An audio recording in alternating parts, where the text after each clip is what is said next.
ਧੰਨ ਗੁਰੂ ਗ੍ਰੰਥ ਸਾਹਿਬ ਜੀ ਮਹਾਰਾਜ ਜੀ ਦੇ ਪਵਿੱਤਰ ਚਰਨਾਂ ਵਿੱਚ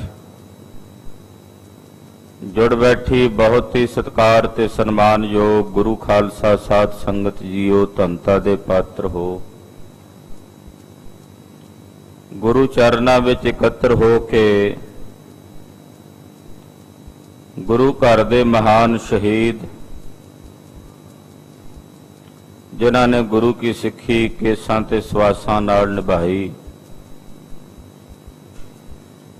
ਔਰ ਅਰਦਾਸ ਕਰਦੇ ਹਾਂ ਜਿਨ੍ਹਾਂ ਨੂੰ ਅਸੀਂ ਰੋਜ਼ ਅਰਦਾਸ ਵਿੱਚ ਯਾਦ ਕਰਕੇ ਉਹਨਾਂ ਦਾ ਧਿਆਨ ਧਾਰਦੇ ਹਾਂ। ਸ਼ਹੀਦ ਭਾਈ ਤਾਰੂ ਸਿੰਘ ਜੀ, ਅੱਜ ਤਿੰਨਾਂ ਦਾ ਸ਼ਹੀਦੀ ਦਿਹਾੜਾ ਹੈ। ਅੱਜ ਦੇ ਦਿਨ 1802 ਸੰਮਤ ਬਿਕਰਮੀ ਵਿੱਚ ਯਾਨੀ ਕਿ 1745 ਈਸਵੀ ਨੂੰ ਲਾਹੌਰ ਦੀ ਧਰਤੀ ਤੇ 26 ਸਾਲ ਦੀ ਚੜ੍ਹਦੀ ਜਵਾਨੀ ਦੀ ਉਮਰ ਵਿੱਚ ਭਾਈ ਸਾਹਿਬ ਭਾਈ ਤਾਰੂ ਸਿੰਘ ਜੀ ਨੇ ਸ਼ਹਾਦਤ ਦਾ ਜਾਮ ਪ੍ਰਾਪਤ ਕੀਤਾ। ਇਹਨਾਂ ਤੇ ਦੋਸ਼ ਲਾ ਕੇ, ਕਿਹੜਾ ਦੋਸ਼ ਲਾ ਕੇ ਗ੍ਰਿਫਤਾਰ ਕੀਤਾ ਗਿਆ? ਨਿਰੰਜਨੀਆ ਭਗਤ ਸੀ ਜਿਹਨੇ ਭਾਈ ਤਾਰੂ ਸਿੰਘ ਦੀ ਮੁਖਬਰੀ ਕੀਤੀ ਕਿ ਜੀ ਇਹ ਸਿੰਘਾਂ ਨੂੰ ਲੰਗਰ ਛਕਾਉਂਦਾ ਹੈ, ਜੰਗਲ ਵਿੱਚ ਜਾ ਕੇ ਲੁਕੇ ਹੋਏ ਸਿੰਘਾਂ ਨੂੰ ਭੋਜਨ ਛਕਾਉਂਦਾ ਹੈ, ਉਹ ਸਰਕਾਰ ਦੇ ਬਾਗੀ ਨੇ ਉਹਨਾਂ ਨੂੰ ਪਨਾਹ ਦਿੰਦਾ ਹੈ। ਜ਼ਕਰੀਏ ਨੇ ਭਾਈ ਤਾਰੂ ਸਿੰਘ ਜੀ ਨੂੰ ਗ੍ਰਿਫਤਾਰ ਕਰਕੇ ਆਪਣੇ ਕੋਲ ਸੱਦ ਲਿਆ। ਕਈ ਤਰ੍ਹਾਂ ਦੇ ਲਾਲਚ ਦਿੱਤੇ, ਲੋਭ ਦਿੱਤੇ, ਕਿਉਂ ਆਪਣੀ ਜਵਾਨੀ ਰੋਲਦਾ ਹੈ। ਪਰ ਭਾਈ ਤਾਰੂ ਸਿੰਘ ਨੇ ਬਚਨ ਕੀਤਾ ਕਿ ਮੇਰੀ ਸਿੱਖੀ ਕੇਸਾਂ ਸਵਾਸਾਂ ਨਾਲ ਨਿਭ ਜਾਏ। ਇਹ ਅਰਦਾਸ ਮੈਂ ਬਾਜਾਂ ਵਾਲੇ ਦੇ ਚਰਨਾਂ 'ਚ ਕੀਤੀ। ਆਖਰਕਾਰ ਜ਼ਕਰੀਆ ਗੁੱਸੇ ਵਿੱਚ ਆ ਕੇ ਬੋਲਿਆ, ਕਹਿੰਦਾ ਮੈਂ ਤੇਰੇ ਸਿਰ ਤੇ ਕੇਸ ਨਹੀਂ ਰਹਿਣ ਦਿਆਂਗਾ। ਕੇਸ ਕੱਟਣੇ ਚਾਹੇ ਪਰ ਕੱਟ ਨਹੀਂ ਸਕੇ। ਮਹਾਰਾਜ ਜੀ ਦੀ ਕਲਾ ਵਰਤੀ, ਗੁਰਸਿੱਖ ਦੀ ਪੈਜ ਰੱਖੀ। ਆਖਿਆ ਸਣੇ ਕੇਸਾਂ ਦੇ ਖੋਪਰ ਲਾ ਦਿਓ ਇਹਦਾ ਸਿਰ ਤੋਂ। ਸਣੇ ਕੇਸਾਂ ਦੇ ਖੋਪਰ ਉਤਾਰ ਦਿੱਤਾ ਗਿਆ। 22 ਦਿਨ ਤੱਕ ਭਾਈ ਤਾਰੂ ਸਿੰਘ ਜੀ ਖੋਪਰ ਉਤਰ ਜਾਣ ਤੋਂ ਬਾਅਦ ਵੀ ਅਡੋਲ ਬੈਠੇ ਰਹੇ ਔਰ ਇਹ ਪ੍ਰਣ ਕੀਤਾ ਤੇ ਜ਼ਕਰੀਏ ਨੂੰ ਕਿਹਾ ਤੈਨੂੰ ਆਪਣੀ ਜੁੱਤੀ ਅੱਗੇ ਲਾ ਕੇ ਟੋਰ ਕੇ ਅੱਗੇ ਜਮਪੁਰੀ ਨੂੰ ਫਿਰ ਜਾਵਾਂਗੇ। ਉਧਰ ਜ਼ਕਰੀਏ ਨੂੰ ਪਿਸ਼ਾਬ ਦਾ ਬੰਨ ਪੈ ਗਿਆ। ਹਾਏ ਦੁਹਾਈ ਦੇ ਅੰਦਰ ਮਚ ਗਈ। ਬੜੇ ਵੈਦ ਨੀਮ ਹਕੀਮ ਸੱਦੇ ਪਰ ਕੋਈ ਇਲਾਜ ਨਾ ਹੋ ਸਕਿਆ। ਸੁਬੇਗ ਸਿੰਘ ਨੂੰ ਸੱਦਿਆ। ਭਾਈ ਸੁਬੇਗ ਸਿੰਘ ਨੇ ਖਾਲਸੇ ਨੂੰ ਬੇਨਤੀ ਕੀਤੀ, ਆਖਿਆ ਇਹ ਬੜਾ ਗੁਨਹਗਾਰ ਹੈ।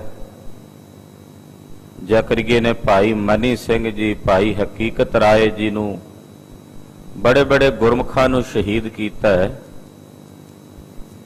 ਇਸ ਜਰਵਾਣੇ ਨੂੰ ਹੁਣ ਭਾਈ ਤਾਰੂ ਸਿੰਘ ਨੇ ਬਚਨ ਕੀਤਾ ਉਹ ਜ਼ਰੂਰ ਪੂਰਾ ਹੋਣਾ ਹੈ। ਹੁਣ ਭਾਈ ਤਾਰੂ ਸਿੰਘ ਦੀ ਜੁੱਤੀ ਇਹਦੇ ਸਿਰ 'ਚ ਮਾਰੋ ਤਾਂ ਇਹਦਾ ਬੰਨ ਟੁੱਟਣਾ। ਭਾਈ ਸੁਬੇਗ ਸਿੰਘ ਨੇ ਜ਼ਕਰੀਏ ਨੂੰ ਆ ਕੇ ਦੱਸਿਆ। ਹੁਣ ਜ਼ਕਰੀਆ ਕਹਿੰਦਾ ਜੁੱਤੀ ਲੱਭੋ। ਭਾਈ ਤਾਰੂ ਸਿੰਘ ਦੀ ਜੁੱਤੀ ਕਿੱਥੇ ਲੱਭੇ? ਹੁਣ ਕਹਿੰਦਾ ਨਵੀਂ ਖਰੀਦ ਕੇ ਉਹਨਾਂ ਦੇ ਚਰਨਾਂ 'ਚ ਪਵਾ ਕੇ ਲੈ ਆਓ। ਨਵੀਂ ਜੁੱਤੀ ਖਰੀਦ ਕੇ ਭਾਈ ਸਾਹਿਬ ਦੇ ਚਰਨਾਂ 'ਚ ਪਵਾ ਕੇ ਉਤਰਵਾ ਕੇ ਸੁਬੇਗ ਸਿੰਘ ਦੇ ਹੱਥੋਂ ਆਪਣੇ ਸਿਰ ਦੇ ਵਿੱਚ ਜੁੱਤੀ ਮਰਵਾਈ ਤਾਂ ਜਾ ਕੇ ਇਹਦੇ ਪਿਸ਼ਾਬ ਦਾ ਬੰਨ ਟੁੱਟਾ। ਰੋਜ਼ ਪਿਸ਼ਾਬ ਆਉਂਦਾ ਹੀ ਤਾਂ ਇਹਨੂੰ ਜਦੋਂ ਇਹਦੇ ਸਿਰ ਵਿੱਚ ਭਾਈ ਤਾਰੂ ਸਿੰਘ ਦੀ ਜੁੱਤੀ ਵੱਜਦੀ ਆ। ਜੁੱਤੀਆਂ ਖਾ ਖਾ ਕੇ ਸਿਰ ਪੋਲਾ ਹੋ ਗਿਆ। ਆਖਰਕਾਰ 22ਵੇਂ ਦਿਨ ਜ਼ਕਰੀਆ ਖਾਂ ਜੁੱਤੀਆਂ ਖਾਂਦਾ ਖਾਂਦਾ ਹੀ ਸੰਸਾਰ ਤੋਂ ਅਲਵਿਦਾ ਕਹਿ ਕੇ ਜਮਪੁਰੀ ਨੂੰ ਚਲਾ ਗਿਆ।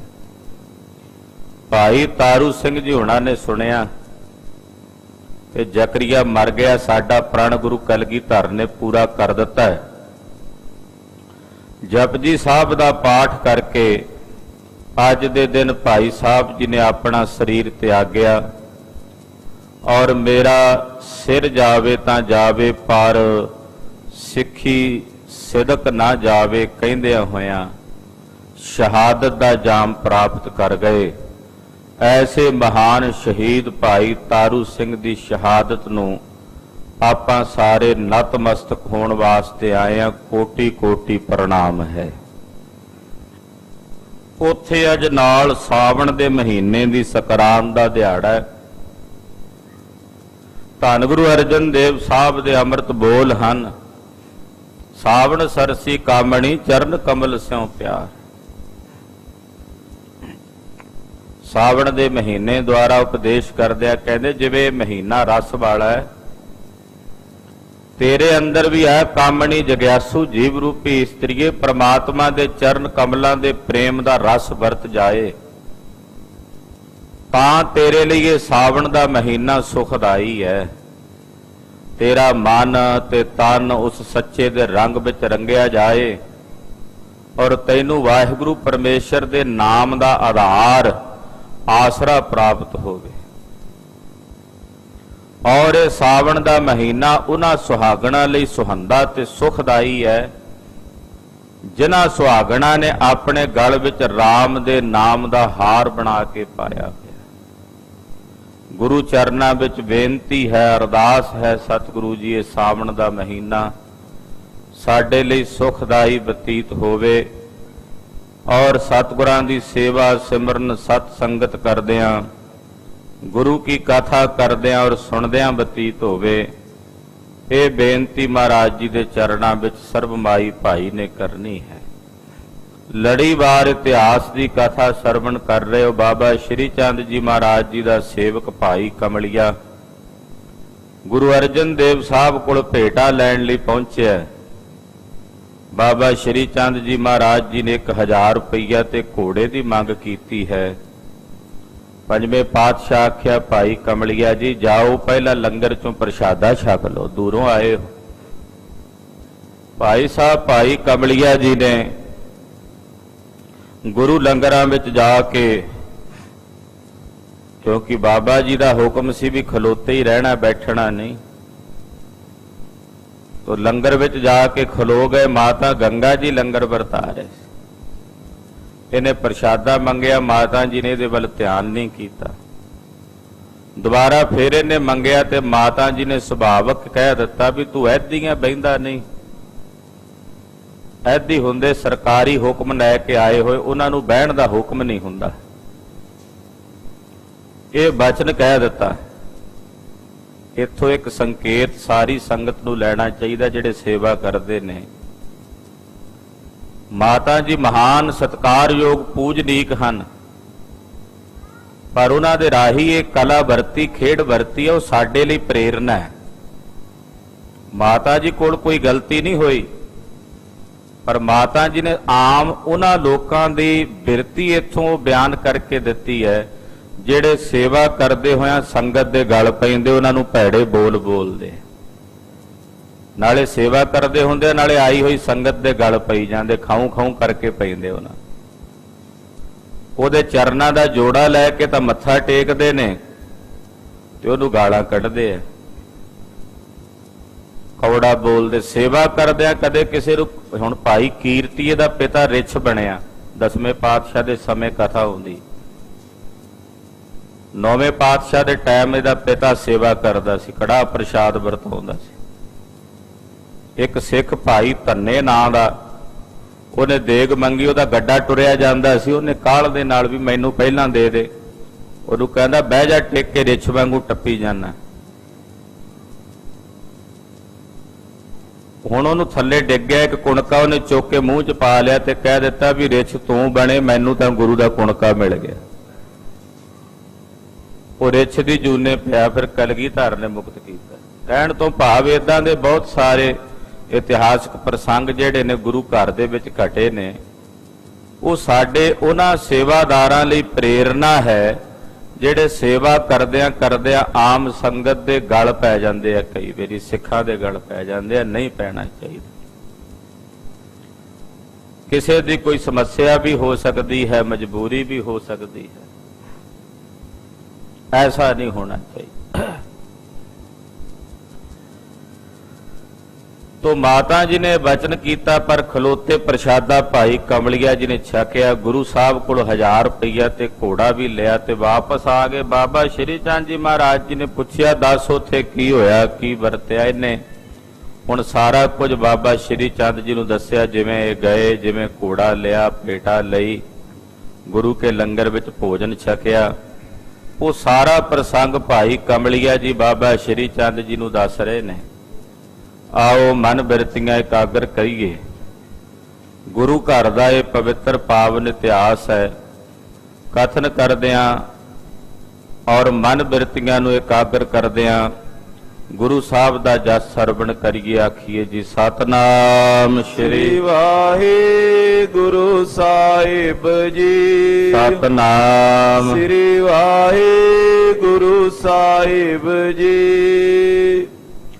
हाकल छंद गुरदास कमलिया दो। गुरु अर्जन देव साहब जी दा एक सेवादार ते भाई कमलिया जी दो जने आए सन। गुरु साहब ने एक सेवक भी भेजिया सी नाल भी, चलो घोड़ा संभाल के नाल दोवें चले जाणगे भेटा करन वास्ते। तो भाई कमलिया जी और गुरु अर्जन देव साहब जी वल्लों भेजिया होया एक गुरु घर दा सेवादार, वो बाबा श्री चंद जी कोल डेरा बाबा नानक जिथे बाबा जी रहिंदे सन उत्थे पहुंचे हन। होए ठांडे आगे सो। बाबा श्री चंद जी दे अगे जाके खलोते हन। बिरतांत पयो जो बतावा। उथे बिरतांत होया वो सारा भाई कमलिया जी ने दसिया है। मैं जाए सो बात सुनावा। आख्या महाराज जी बाबा श्री चंद जी, मैं गुरु साहब कोल जाके तुहाडे वल्लों कीती हुई बेनती कीती। नै छोब गुरु उर होवा। जदों मैं कहा कि बाबा जी ने 1000 रुपया ते घोड़े की मंग कीती है, महाराज पंजवें पातशाह का चेहरा उसे तरह रहा। उन्होंने मन च एकदम क्षोभ नहीं आया भी 1000 रुपया मंगया, इदा नहीं किया उन्होंने। उन्होंने सुभाव उसे तरह एक रस टिका दे विच सी। सम पूरब के मुख जोआ। जिवें पैसे मंगण तो पहला उन्होंने सुभाव सी, मुख सी, उसे तरह बाद विच भी रहा, कोई तब्दीली नहीं आई। मुझ भेजे देग स्थाने। और मैनू बड़े प्यार नाल उन्होंने कहा कि जाओ पहला तुसी लंगर च जाओ, तब पहुंचे भोजन खाने। जाके लंगर च प्रसादा छक लो। उन्हों दा हुक्म मन के मैं लंगर विच गया। जदों पहुंचिया श्री गंगा ते बरतावे। उत्थे पूजनीक माता माता गंगा जी प्रसादा बरता रहे सन। सिख पुंज असन लेखावे। और बहुत सारे सिख प्रसादा लेके छक रहे सन। बहु पीर पाई सिख लेते। बहुत सारे सिखां दी भीड़ सी, संगत विच बहुत ज्यादा इकट्ठ सी, सिख भोजन लै रहे हन। एक माता भोजन देते। माता गंगा जी भोजन सारियां नूं दे रहे, प्रसादे वरता रहे ने। मैं जाचियो एक दोए बारी। भाई कमलिया जी कहंदे मैं एक दो बार जाके माता जी कोलों प्रसादा मंगया। तिन देखत गिरा उचारी। मैनू वेख के ओ बोले कहन लगे, सम ऐदी के तुम आवो। मैनू कहंदे भी बह जा। मैं आख्या जी बह नहीं सकदा। ते मैनू कहन लगे तू ऐदी है भी जड़ा बह नहीं सकदा, ऐदियां वांगू खलोता है। रह खरे असन को खावो। और खलोता ही भोजन मांग रहा है, बह जा सत्कार नाल बह के भोजन छक। इम कह कर दियो आहारा। इदा कह के मैनू उन्होंने प्रसादा भी दे दिता। मैं खायो वैर पधारा। मैं खलोते खलोते नहीं प्रसादा छकिया ते उथों लंगर चों बाहर आ गया। गुर अर्जन भेट मंगाई। उधर गुरु अर्जन देव साहब जी ने जेड़ी भेटा देनी सी वो मंगा लई। सिख देकर संग पठाई। वो भेटा दे के बकायदा उचेचे तौर ते सतगुरु जी ने अपना एक सेवादार सिख मेरे नाल भेजिया है। सुन श्री चंद ਜਿਨ ਭੈ ਨਾ। ਬਾਬਾ ਸ਼੍ਰੀ ਚੰਦ ਜੀ ਮਹਾਰਾਜ ਜੋ ਨਿਰਭੈ ਅਵਸਥਾ ਦੇ ਮਾਲਕ ਤੁਰਿਆ ਪਦ ਦੀ ਅਵਸਥਾ 'ਚ ਪਹੁੰਚੇ ਹੋਏ ਨੇ। ਰਿਸ ਤਨਕ ਧਾਰ ਕੈ ਬੈਨਾ। ਉਸ ਵੇਲੇ ਸੁਭਾਵਕ ਹੀ ਬਾਬਾ ਸ਼੍ਰੀ ਚੰਦ ਜੀ ਬੋਲੇ, ਜੇ ਅਹੈ ਐਦੀਨ ਭੂਖੇ। ਕਹਿੰਦੇ ਮਾਤਾ ਜੀ ਨੂੰ ਏਦਾਂ ਨਹੀਂ ਸੀ ਕਹਿਣਾ ਚਾਹੀਦਾ ਸਾਡੇ ਸੇਵਾਦਾਰ ਨੂੰ। ਉਹਨਾਂ ਦੇ ਮਨ ਵਿੱਚ ਜੇ ਇਹ ਕਾਂਖਾ ਹੈ ਕਿ ਗੁਰੂ ਘਰ ਵਿੱਚ ਐਦੀ ਆਉਣ, ਜਿਤ ਚਹਿਤ ਕਹਿਤ ਬਚ ਰੂਖੇ। ਔਰ ਏਦਾਂ ਦਾ ਉਹਨਾਂ ਨੇ ਰੁੱਖਾ ਸ਼ਬਦ ਬੋਲਿਆ ਹੈ। ਤੋ ਐਦੀਨ ਘਰ ਆਵੇ। ਤੇ ਫਿਰ ਗੁਰੂ ਘਰ ਵਿੱਚ ਐਦੀ ਜ਼ਰੂਰ ਆਉਣਗੇ। ਇਹ ਕੋਈ ਸ਼ਰਾਪ ਨਹੀਂ ਦਿੱਤਾ ਬਾਬਾ ਜੀ ਨੇ ਗੁਰੂ ਘਰ ਨੂੰ। ਨਾਲੇ ਗੁਰੂ ਘਰ ਨੂੰ ਕੋਈ ਸ਼ਰਾਪ ਦੇ ਵੀ ਕਿਵੇਂ ਸਕਦਾ? ਗੁਰੂ ਘਰ ਸ਼ਰਾਪ ਵਰ ਤੋਂ ਉੱਚਾ ਹੈ। ਗੁਰੂ ਘਰੋਂ ਅਨੇਕਾਂ ਨੂੰ ਵਰ ਪ੍ਰਾਪਤ ਹੁੰਦੇ ਐ, ਪਰ ਬਾਬਾ ਜੀ ਨੇ ਜਿਹੜੀ ਆਉਣ ਵਾਲੇ ਸਮੇਂ 'ਚ ਹੋਣੀ ਵਰਤਣੀ ਸੀ ਉਹ ਦੱਸ ਰਹੇ ਨੇ ਸੁਭਾਵਕ, ਜੋ ਭਵਿੱਖ ਵਿੱਚ ਵਰਤਣਾ ਸੀ। ਕਹਿੰਦੇ ਮਾਤਾ ਜੀ ਕਹਿੰਦੇ ਸਾਡੇ ਸੇਵਾਦਾਰਾਂ ਨੂੰ ਐਦੀ ਦੱਸਦੇ ਨੇ ਤੇ ਫਿਰ ਐਦੀ ਆਉਣਗੇ ਗੁਰੂ ਘਰ। ਉਹ ਆਉਣਗੇ ਚੱਲ ਕੇ। ਰਿਪ ਕੂਰੇ ਦੋਸ਼ ਲਗਾਵੇ। ਉਹ ਫਿਰ ਆ ਕੇ ਝੂਠੇ ਦੋਸ਼ ਵੀ ਲਾਉਣਗੇ ਗੁਰੂ ਘਰ ਤੇ। ਦਿਨ ਆਵਨ ਕੋ ਫਲ ਦੇਖੋ। ਉਹ ਆਉਣਗੇ ਆ ਕੇ ਅਨੇਕਾਂ ਪ੍ਰਕਾਰ ਦੇ ਦੂਸ਼ਣ ਵੀ ਆਰੋਪਣਗੇ। ਤੁਰ ਕੇਸ਼ਰ ਦੁਖ ਦੋ ਵਿਸ਼ੇਖੋ। ਗੁਰੂ ਸਾਹਿਬ ਜੀ ਨੇ ਬਾਦਸ਼ਾਹ ਦੇ ਕੋਲ ਜਾਣਾ ਹੈ। ਤੁਰਕੇਸ਼ਰ ਜਹਾਂਗੀਰ ਨੇ ਵੀ ਬੜੇ ਦੋਸ਼ ਆਰੋਪੜੇ ਨੇ ਗੁਰੂ ਸਾਹਿਬ ਦੇ ਉੱਤੇ। ਹਿਮ ਦਿਓ ਸਰਾਪ ਗੁਰ ਘਰ ਕੋ। ਬਾਬਾ ਸ਼੍ਰੀ ਚੰਦ ਜੀ ਨੇ ਇਦਾਂ ਇਹ ਬਚਨ ਜਿਹੜਾ ਆਉਣ ਵਾਲੇ ਸਮੇਂ 'ਚ ਵਰਤਣਾ ਸੀ ਉਹ ਆਪਣੇ ਮੁਖਾਰ ਬਿੰਦ 'ਚੋਂ ਉਚਾਰਿਆ ਹੈ। ਓਏ ਹੋਨਹਾਰ ਪਰ ਹਰ ਕੋ। ਹੋਣੀ ਸੀ ਜਿਹੜੀ ਵਰਤਣੀ ਸੀ, ਇਹਦੇ ਵਿੱਚ ਬਾਬਾ ਸ਼੍ਰੀ ਚੰਦ ਜੀ ਦਾ ਕੋਈ ਦੋਸ਼ ਨਹੀਂ, ਨਾ ਮਾਤਾ ਗੰਗਾ ਜੀ ਦਾ ਕੋਈ ਦੋਸ਼ ਹੈ। ਇਹ ਹੋਣੀ ਆ ਜਿਹੜੀ ਵਰਤਣ ਵਾਲੀ ਹੈ। ਸਭ ਲਈ ਅਕੋਰ ਸੰਭਾਰੀ। ਔਰ ਜਿਹੜੀ ਭੇਟਾ ਗੁਰੂ ਸਾਹਿਬ ਨੇ ਭੇਜੀ ਸੀ 1000 ਰੁਪਈਆ ਤੇ ਘੋੜਾ, ਉਹ ਬਾਬਾ ਜੀ ਨੇ ਸੰਭਾਲ ਲਿਆ। ਧਨ ਥਾਤੀ ਗਿਨੇ ਹਜ਼ਾਰੀ। ਜਦੋਂ ਧਨ ਦੀ ਥੈਲੀ ਗਿਣੀ ਉਹਦੇ ਚ 1000 ਰੁਪਈਆ ਨਿਕਲਿਆ। ਉਨ ਘੋੜਾ ਸੁੰਦਰ ਹੀਰਾ।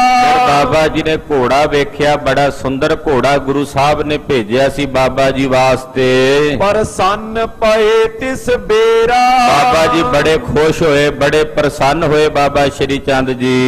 ਗੁਰ ਘਰ ਮੈਂ ਵਧੇ ਤਬੇਲਾ।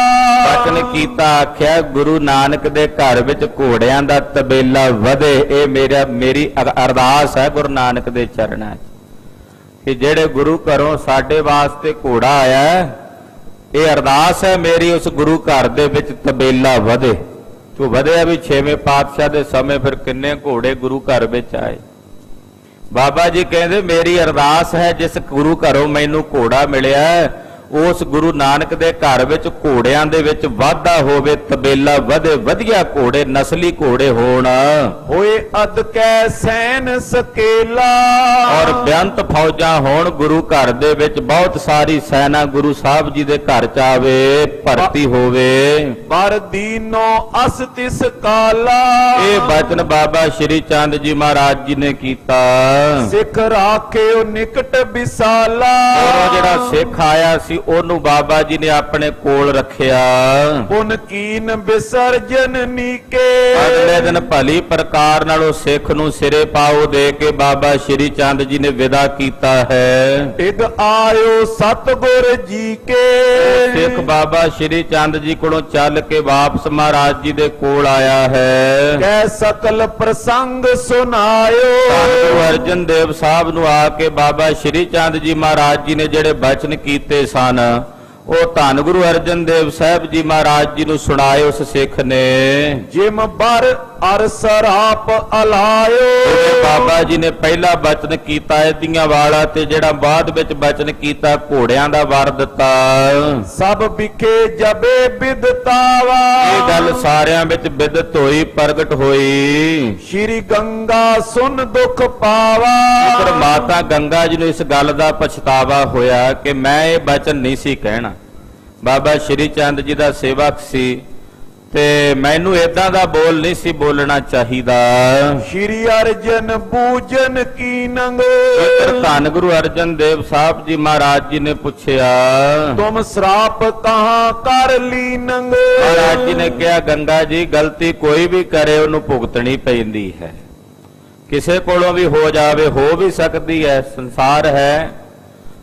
ਅਭੁੱਲ ਤਾਂ ਸਤਿਗੁਰੂ ਜੀ ਨੇ ਨਾ, ਅਭੁੱਲ ਤਾਂ ਸਤਿਗੁਰੂ ਨੇ, ਬਾਕੀ ਤਾਂ ਸਾਰੇ ਜੀਵ ਭੁੱਲਣ ਅੰਦਰ ਹੀ ਨੇ, ਕਿਸੇ ਕੋਲੋਂ ਵੀ ਕੋਈ ਭੁੱਲ ਹੋ ਸਕਦੀ ਹੈ।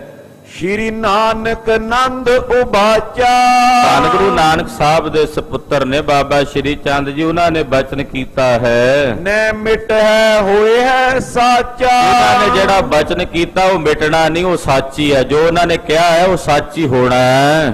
ਤਪਵਾਨ ਜਤੀ ਬ੍ਰਤ ਪੂਰਾ ਮਹਾਨ ਤਪਸਵੀ ਨੇ, ਮਹਾਨ ਜਤੀ ਨੇ, ਔਰ ਪੂਰਨ ਤੌਰ ਤੇ ਆਪਣੇ ਬ੍ਰਤ ਦੇ ਧਾਰਨੀ ਹਨ।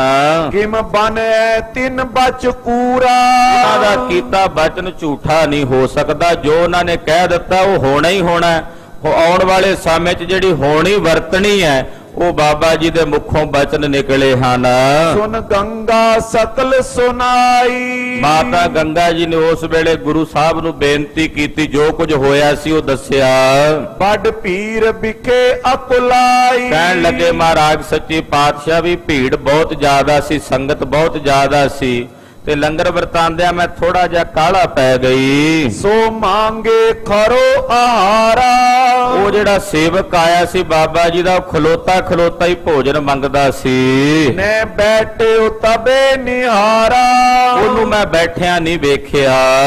ਬਚ ਨਿਸ਼ਠੁਰ ਜਾਵਤ ਹੋਆ ਉਹ ਮੇਰੇ ਕੋਲੋਂ ਸੁਭਾਵਕ ਮੂੰਹ ਤੋਂ ਬੋਲ ਨਿਕਲ ਗਿਆ, ਮੈਂ ਉਹਨੂੰ ਐਦੀ ਕਹਿ ਬੈਠੀ। ਬੋ ਕਾਇਲ ਮਮ ਚਿਤ ਹੋਆ ਬਾਅਦ ਵਿੱਚ ਮੇਰੇ ਮਨ ਦੇ ਵਿੱਚ ਫਿਰ ਇਸ ਗੱਲ ਦਾ ਪਛਤਾਵਾ ਵੀ ਹੋਇਆ ਕਿ ਮੈਂ ਇਹਨੂੰ ਇਸ ਤਰ੍ਹਾਂ ਕਿਉਂ ਆਖਣਾ ਸੀ। ਸਮ ਐਦੀ ਖਰਿਓ ਉਚਾਰਾ ਔਰ ਮੈਂ ਕਹਿ ਬੈਠੀ ਵੀ ਤੂੰ ਐਦੀ ਹੈ ਜਿਹੜਾ ਖਲੋਤਾ ਹੋਇਆ ਬਹਿੰਦਾ ਨਹੀਂ। ਪੁਨ ਦਿਓ ਅਚਾਏ ਆਹਾਰਾ ਬਾਅਦ ਵਿੱਚ ਮੈਂ ਉਹਨੂੰ ਪ੍ਰਸ਼ਾਦਾ ਦੇ ਵੀ ਦਿੱਤਾ ਔਰ ਛਕਾਇਆ ਵੀ। ਇੱਕ ਇਹੀ ਅਵਗਿਆ ਹੋਈ ਇਹ ਮੇਰੇ ਕੋਲੋਂ ਵੱਡੀ ਅਵਗਿਆ ਹੋਈ ਬਾਬਾ ਜੀ ਦੇ ਸੇਵਾਦਾਰ ਦੀ। ਨੇ ਛਿਮਾ ਕਰੀ ਸੁਨ ਸੋਈ ਤੇ ਬਾਬਾ ਜੀ ਨੇ ਛਿਮਾਵਾਨ ਹੋ ਕੇ ਛਿਮਾ ਨਹੀਂ ਕੀਤੀ। ਇਮ ਭਇਓ ਸਰਾਪ ਗੁਰ ਜਾਨਾ ਔਰ ਇਹ ਬਚਨ ਉਹਨਾਂ ਦੇ ਵੱਲੋਂ ਹੋਇਆ, ਗੁਰੂ ਸਾਹਿਬ ਜੀ ਨੇ ਜਾਣ ਲਿਆ। ਹੋਏ ਹੋਨ ਹਾਰ ਕੋ ਮਾਨਾ ਮਹਾਰਾਜ ਜੀ ਨੇ ਜਾਣ ਲਿਆ ਵੀ ਇਹ ਹੋਣੀ ਹੈ, ਜਿਹੜੀ ਆਉਣ ਵਾਲੇ ਸਮੇਂ 'ਚ ਵਰਤਣੀ ਤਾਂ ਹੋਣਾ ਹੀ ਹੈ, ਜੋ ਬਾਬਾ ਸ਼੍ਰੀ ਚੰਦ ਜੀ ਨੇ ਕਿਹਾ ਹੈ। ਨੈ ਚਿੰਤ ਚਿਤ ਮੈਂ ਕੈਸੇ ਗੁਰਦੇਵ ਨੇ ਆਪਣੇ ਮਨ 'ਚ ਕੋਈ ਚਿੰਤਾ ਨਹੀਂ ਕੀਤੀ। ਮਹਾਰਾਜ ਜੀ ਵੀ ਜਾਣਦੇ ਸਨ ਵੀ ਇਹ ਆਉਣ ਵਾਲੇ ਸਮੇਂ ਵਿੱਚ ਅਸਾਰ ਬਣੇ ਹੋਏ ਸੀ ਕਿ ਏਦਾਂ ਦੀ ਹੋਣੀ ਜਿਹੜੀ ਆ ਉਹ ਵਰਤਣੀ ਹੈ। ਇੱਕ ਰਸ ਬ੍ਰਿਤ ਨਿਤ ਚਿਤ ਤੈਸੇ ਪੰਜਵੇਂ ਪਾਤਸ਼ਾਹ ਦੀ ਬਿਰਤ ਇੱਕ ਰਸ ਉਸੇ ਤਰ੍ਹਾਂ ਇੱਕ ਸਮਾਨ ਹੈ। ਮਹਾਰਾਜ ਜੀ ਦੇ ਅੰਦਰ ਕਿਸੇ ਪ੍ਰਕਾਰ ਦਾ ਕੋਈ ਫਰਕ ਨਹੀਂ ਪਿਆ, ਉਸੇ ਤਰ੍ਹਾਂ ਦੀ ਇੱਕ ਸਮਾਨ ਇੱਕ ਰਸ ਬਿਰਤੀ ਹੈ ਪੰਜਵੇਂ ਪਾਤਸ਼ਾਹ ਦੀ। ਗੁਰ ਧੀਰ ਅਪੀਰ ਗੰਭੀਰਾ ਮਹਾਰਾਜ ਜੀ ਦੇ ਚਰਨਾਂ ਵਿੱਚ ਬਹੁਤ ਸਾਰੇ ਗੁਰਸਿੱਖਾਂ ਦਾ ਇਕੱਠ ਹੈ। ਜਿਮ ਛੁਬਤ ਨਾ ਨੀਰਦ ਨੀਰਾ ਮਹਾਰਾਜ ਜੀ ਦਾ ਚਿੱਤ ਬੜਾ ਗੰਭੀਰ ਹੈ, ਜਿਵੇਂ ਸਮੁੰਦਰ ਦੇ ਵਿੱਚ ਬੜੀ ਗੰਭੀਰਤਾ ਆ ਨਾ, ਏਦਾਂ ਮਹਾਰਾਜ ਸੱਚੇ ਪਾਤਸ਼ਾਹ ਜੀ ਸਮੁੰਦਰ ਵਾਂਗੂ ਗੰਭੀਰ ਹਿਰਦੇ ਵਾਲੇ ਹਨ। ਨੈ ਸੀਤਲ ਤਪਤ ਹੋਵੰਤਾ ਖਾਲਸਾ ਜੀ ਸਮੁੰਦਰ ਦਾ ਪਾਣੀ ਨਾ ਠੰਡਾ ਹੁੰਦਾ ਹੈ ਨਾ ਤੱਤਾ ਹੁੰਦਾ ਧੁੱਪ ਨਾਲ, ਉਹ ਇੱਕੋ ਜਿਹਾ ਰਹਿੰਦਾ ਹੈ। ਨਾ ਬਰਫ਼ ਨਾਲ ਜਿਵੇਂ ਸਰਦੀ ਪਵੇ ਤੇ ਠੰਡਾ ਨਹੀਂ ਹੁੰਦਾ, ਜੇ ਗਰਮੀ ਪਵੇ ਤੇ ਤਪਦਾ ਨਹੀਂ, ਉਹਦਾ ਪਾਣੀ ਇੱਕੋ ਜਿਹਾ ਰਹਿੰਦਾ ਹੈ। ਏਦਾਂ ਮਹਾਰਾਜ ਪੰਜਵੇਂ ਪਾਤਸ਼ਾਹ ਦਾ ਹਿਰਦਾ ਹੈ, ਦੁੱਖ ਵਿੱਚ ਔਰ ਸੁੱਖ ਵਿੱਚ ਇੱਕ ਸਮਾਨ ਬਿਰਤੀ ਮਹਾਰਾਜ ਸੱਚੇ ਪਾਤਸ਼ਾਹ ਦੀ ਰਹਿੰਦੀ ਹੈ। ਨੈ ਵਦੇ ਨ ਘਟੇ ਕਦੰਤਾ ਹੁਣ ਜਿਵੇਂ ਸਮੁੰਦਰ ਦਾ ਪਾਣੀ ਧੁੱਪ ਪਵੇ ਤੇ ਘਟਦਾ ਨਹੀਂ, ਜੇ ਸਰਦੀ ਪਵੇ ਤੇ ਵੱਧਦਾ ਨਹੀਂ, ਇੱਕ ਸਮਾਨ ਓਨਾ ਹੀ ਰਹਿੰਦਾ ਹੈ। ਦੋਹਰਾ ਸ਼੍ਰੀ ਗੁਰ ਅਰਜਨ ਜੀ ਟਿਕੇ ਤਰਨ ਤਰਨ ਸਥਾਨ। ਖਾਲਸਾ ਜੀ ਇੱਕ ਸਮੇਂ ਦਾ ਬਚਨ ਹੈ, ਮਹਾਰਾਜ ਪੰਜਵੇਂ ਪਾਤਸ਼ਾਹ ਜੀ ਸ੍ਰੀ ਤਰਨ ਤਾਰਨ ਸਾਹਿਬ ਸਰੋਵਰ ਤੇ ਟਿਕੇ ਹੋਏ ਨੇ। ਤਰਨਤਾਰਨ ਸਾਹਿਬ ਮਹਾਰਾਜ ਜੀ ਦਾ ਵਸਾਇਆ ਹੋਇਆ ਨਗਰ ਹੈ ਪੰਜਵੇਂ ਪਾਤਸ਼ਾਹ ਦਾ। ਇੱਥੇ ਗੁਰਦੇਵ ਨੇ ਸਰੋਵਰ ਲਵਾਇਆ ਹੈ, ਜਿੱਥੇ ਕੋੜੀਆਂ ਦਾ ਇਲਾਜ ਹੁੰਦਾ ਤੇ ਕੋੜੀ ਉਸ ਸਰੋਵਰ 'ਚ ਇਸ਼ਨਾਨ ਕਰਕੇ ਰੋਗ ਮੁਕਤ ਹੁੰਦੇ ਹੈ। ਔਰ ਉੱਥੇ ਗਰੀਬ ਗੁਰਬੇ ਦੀ ਪਾਲਣਾ ਕੀਤੀ ਜਾਂਦੀ ਹੈ।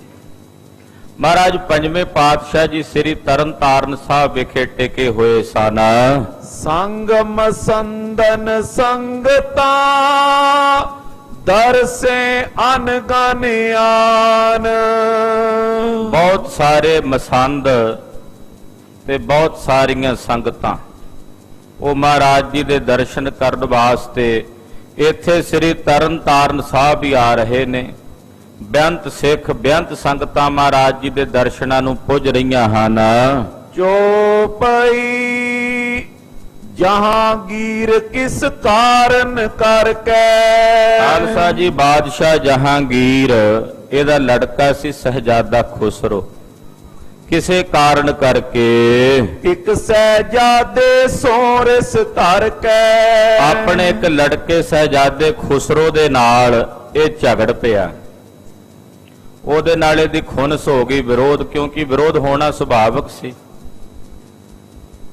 ਜਹਾਂਗੀਰ ਦਾ ਬਾਪ ਅਕਬਰ ਨਹੀਂ ਸੀ ਚਾਹੁੰਦਾ ਕਿ ਜਹਾਂਗੀਰ ਬਾਦਸ਼ਾਹ ਬਣੇ। ਉਹ ਜਹਾਂਗੀਰ ਦੇ ਲੜਕੇ ਖੁਸਰੋ ਨੂੰ ਯਾਨੀ ਕਿ ਆਪਣੇ ਪੋਤਰੇ ਨੂੰ ਬਾਦਸ਼ਾਹ ਬਣਾਉਣਾ ਚਾਹੁੰਦਾ ਸੀ ਅਕਬਰ, ਕਿਉਂਕਿ ਜਹਾਂਗੀਰ ਦੇ ਲੱਛਣ ਨਹੀਂ ਸੀ ਬਾਦਸ਼ਾਹ ਵਾਲੇ, ਉਹਦੀਆਂ ਆਦਤਾਂ ਨਹੀਂ ਸੀ, ਆਸ਼ਕ ਮਜਾਜੀ ਬਿਰਤੀ ਸੀ ਇਹਦੀ। ਫਿਰ ਉੱਥੇ ਸ਼ਰਾਬੀ ਵੀ ਸੀ, ਨਸ਼ੇੜੀ ਸੀ, ਹਰ ਵੇਲੇ ਸ਼ਰਾਬ ਦੇ ਨਸ਼ੇ 'ਚ ਵੀ ਮਸਤ ਰਹਿੰਦਾ ਸੀ। ਅਕਬਰ ਨੂੰ ਫਿਕਰ ਸੀ ਵੀ ਇਹਦੇ ਕੋਲੋਂ ਬਾਦਸ਼ਾਹੀ ਨਹੀਂ ਹੋਣੀ। ਉਹ ਇਹਦੇ ਲੜਕੇ ਖੁਸਰੋ ਨੂੰ ਬਾਦਸ਼ਾਹ ਬਣਾਉਣਾ ਚਾਹੁੰਦਾ ਸੀ, ਪਰ ਅਕਬਰ ਦੀ ਮੌਤ ਹੋ ਗਈ। ਉਹਦੇ ਤੋਂ ਬਾਅਦ ਜਹਾਂਗੀਰ ਦਾ ਜ਼ੋਰ ਪੈ ਗਿਆ, ਉਹ ਬਾਦਸ਼ਾਹ ਬਣ ਗਿਆ। ਪਰ ਇਹ ਆਪਣੇ ਲੜਕੇ ਦਾ ਵਿਰੋਧੀ ਬਣ ਗਿਆ ਇਸ ਗੱਲ ਤੋਂ ਵੀ ਇਹ ਮੇਰਾ ਹੱਕ ਖੋਣਾ ਚਾਹੁੰਦਾ ਸੀ। ਤੋ ਸਹਿਜਾਦੇ ਖੁਸਰੋ ਦੇ ਨਾਲ ਇਹਦਾ ਵਿਰੋਧ ਬਣ ਗਿਆ। ਉਹਦੇ ਨਾਲ ਕਾਫੀ ਇਹਦਾ ਵਿਵਾਦ ਵਧਿਆ ਤੇ ਖੁਸਰੋ ਜਿਹੜਾ ਸੀ ਇਹ ਸੂਫੀ ਫਕੀਰਾਂ ਦੇ ਸੰਗ ਵਿੱਚ ਵੀ ਰਹਿੰਦਾ ਸੀ। ਇਹਦੇ ਨਾਲ ਵਿਰੋਧ ਹੋ ਗਿਆ। ਦਿਓ ਨਿਕਾਸ ਕਯੋ ਸਭ ਠੌਰ। ਇਹਨੂੰ ਕੱਢ ਦਿੱਤਾ ਬਾਦਸ਼ਾਹ ਨੇ ਆਪਣੇ ਰਾਜ ਭਾਗ ਚੋਂ ਵੀ ਤੂੰ ਨਿਕਲ ਜਾ ਇੱਥੋਂ। ਤੇ ਸਹਿਜਾਦਾ ਖੁਸਰੋ ਉਸ ਵੇਲੇ ਨਿਕਲ ਕੇ ਕਈ ਥਾਵਾਂ ਤੇ ਫਿਰਿਆ। ਇਸਕੇ ਸੰਗ ਨ ਮਿਲ ਹੈ ਔਰ। ਕੋਈ ਇਹਦੇ ਨਾਲ ਮੇਲ ਨਹੀਂ ਸੀ ਕਰਦਾ, ਕੋਈ ਸੂਬੇਦਾਰ, ਕੋਈ ਨਵਾਬ, ਕੋਈ ਅਫਸਰ ਨਹੀਂ ਸੀ ਇਹਨੂੰ ਮਿਲਦਾ, ਕਿਉਂਕਿ ਬਾਦਸ਼ਾਹ ਦਾ ਬਾਗੀ ਸੀ। ਹੁਣ ਬਾਦਸ਼ਾਹ ਤੋਂ ਬਾਗੀ ਹੋਣ ਕਰਕੇ ਕੋਈ ਇਹਦੇ ਨਾਲ ਮੇਲ ਨਹੀਂ ਸੀ ਰੱਖਦਾ, ਕੋਈ ਨਵਾਬ ਇਹਨੂੰ ਆਪਣੇ ਕੋਲ ਨਹੀਂ ਸੀ ਰੱਖਦਾ, ਕੋਈ ਸੂਬੇਦਾਰ ਇਹਨੂੰ ਆਪਣੇ ਸੂਬੇ 'ਚ ਨਹੀਂ ਸੀ ਵੜਨ ਦਿੰਦਾ। ਹਰ ਇੱਕ ਬੰਦਾ ਇਹਦਾ ਵਿਰੋਧੀ ਬਣ ਗਿਆ। ਜੇ ਨੌਕਰ ਮਮ ਲਗੂ ਕੇ ਮਹਾਨ। ਜਿੰਨੇ ਵੀ ਜਹਾਂਗੀਰ ਦੇ ਵੱਡੇ ਛੋਟੇ ਨੌਕਰ ਸਨ, ਕੋਨੇ ਦੇ ਇਸੇ ਸਨਮਾਨ। ਕੋਈ ਨੌਕਰ, ਜਿੰਨੀ ਵੀ ਨੌਕਰਸ਼ਾਹੀ ਸੀ ਬਾਦਸ਼ਾਹ ਦੀ, ਉਹ ਖੁਸਰੋ ਨੂੰ ਕੋਈ ਮਾਣ ਸਨਮਾਨ ਨਹੀਂ ਸੀ ਦਿੰਦੇ। ਸਹਿਜਾਦੇ ਖੁਸਰੋ ਦਾ ਕੋਈ ਸਨਮਾਨ ਨਹੀਂ ਸੀ ਕਰਦਾ। ਗ੍ਰਾਮ ਨਗਰ ਪ੍ਰਵੇਸ਼ ਨ ਹੋਏ। ਕਿਸੇ ਪਿੰਡ ਵਿੱਚ, ਕਿਸੇ ਸ਼ਹਿਰ ਵਿੱਚ ਇਹਨੂੰ ਲੋਕ ਪ੍ਰਵੇਸ਼ ਨਹੀਂ ਸੀ ਕਰਨ ਦਿੰਦੇ। ਜੇ ਆਉਂਦਾ ਸੀ ਲੋਕ ਕਹਿੰਦੇ ਸੀ ਅੱਗੇ ਟੁਰਦਾ ਬਣ ਤੂੰ ਤੇ ਬਾਦਸ਼ਾਹ ਦਾ ਬਾਗੀ, ਜੇ ਸਾਡੇ ਇੱਥੇ ਟਿਕ ਗਿਆ ਤੇ ਬਾਦਸ਼ਾਹ ਸਾਨੂੰ ਫਾਹੇ ਟੰਗ ਦੇਗਾ। ਕੋਈ ਇਹਨੂੰ ਬਾਦਸ਼ਾਹ ਦਾ ਬਾਗੀ ਹੋਣ ਕਰਕੇ ਆਪਣੇ ਪਿੰਡ ਸ਼ਹਿਰ ਵਿੱਚ ਕਿਤੇ ਵੀ ਇਹਨੂੰ ਵੜਨ ਨਹੀਂ ਸੀ ਦਿੰਦਾ। ਦੇਸ਼ ਤਿਆਗ ਕਰ ਗਮਨੇ ਸੋਏ। ਉਹ ਜਗ੍ਹਾ ਛੱਡ ਕੇ ਅੱਗੇ ਨੂੰ ਟੁਰ ਪੈਂਦਾ ਸੀ। ਜਿੱਥੇ ਕਿਤੇ ਉਜਾੜ ਹੁੰਦਾ ਸੀ ਜੰਗਲ, ਉੱਥੇ ਡੇਰਾ ਕਰ ਲੈਂਦਾ ਸੀ। ਇੱਕ ਜਗ੍ਹਾ ਛੱਡ ਕੇ ਅੱਗੇ ਟੁਰ ਪੈਂਦਾ ਸੀ। ਇਮ ਸਭ ਕੋ ਲਿਖ ਦਿਓ ਨਿਕਾਸ।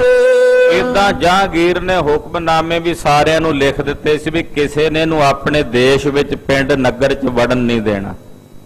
ਉਹਨੇ ਹੁਕਮ ਜਾਰੀ ਕਰ ਦਿੱਤਾ ਬਾਦਸ਼ਾਹ ਨੇ, ਔਰ ਇਹਨੂੰ ਆਪਣੇ ਦੇਸ਼ ਵਿੱਚੋਂ ਨਿਕਲ ਜਾਣ ਨੂੰ ਕਿਹਾ। ਸੋ ਤਜ ਦਿੱਲੀ ਪੂਰੀ ਆਵਾਸ ਜਿਹੜਾ ਸਹਿਜਾਦਾ ਖੁਸਰੋ ਸੀ ਇਹ ਦਿੱਲੀ ਨੂੰ ਛੱਡ ਕੇ ਕੁਝ ਨਰ ਸੰਗ ਨਿਕਸ ਕਰ ਆਇਓ ਆਪਣੇ ਨਾਲ ਕੁਝ ਕੁ ਬੰਦਿਆਂ ਨੂੰ ਲੈ ਕੇ ਉੱਥੋਂ ਨਿਕਲ ਕੇ ਆਇਆ। ਸਨੇ ਸਨੇ ਬੋ ਮਗ ਉਂਗਲਾਇਓ ਸਹਿਜੇ ਸਹਿਜੇ ਰਸਤੇ ਦਾ ਬਹੁਤ ਸਾਰਾ ਪੈਂਡਾ ਤੈਅ ਕਰਦਾ ਆਇਆ। ਟੁਰਦਾ ਫਿਰਦਾ ਭਟਕਦਾ ਫਿਰਦਾ ਸੀ, ਕਦੇ ਕਿਤੇ ਕਦੇ ਕਿਤੇ। ਮਾਝੇ ਦੇਸ਼ ਪ੍ਰਵੇਸ਼ਿਓ ਆਏ ਚਲਦਾ ਚਲਦਾ ਸਹਿਜਾਦਾ ਖੁਸਰੋ ਮਾਝੇ ਦੇ ਇਲਾਕੇ ਦੇ ਵਿੱਚ ਪਹੁੰਚਿਆ।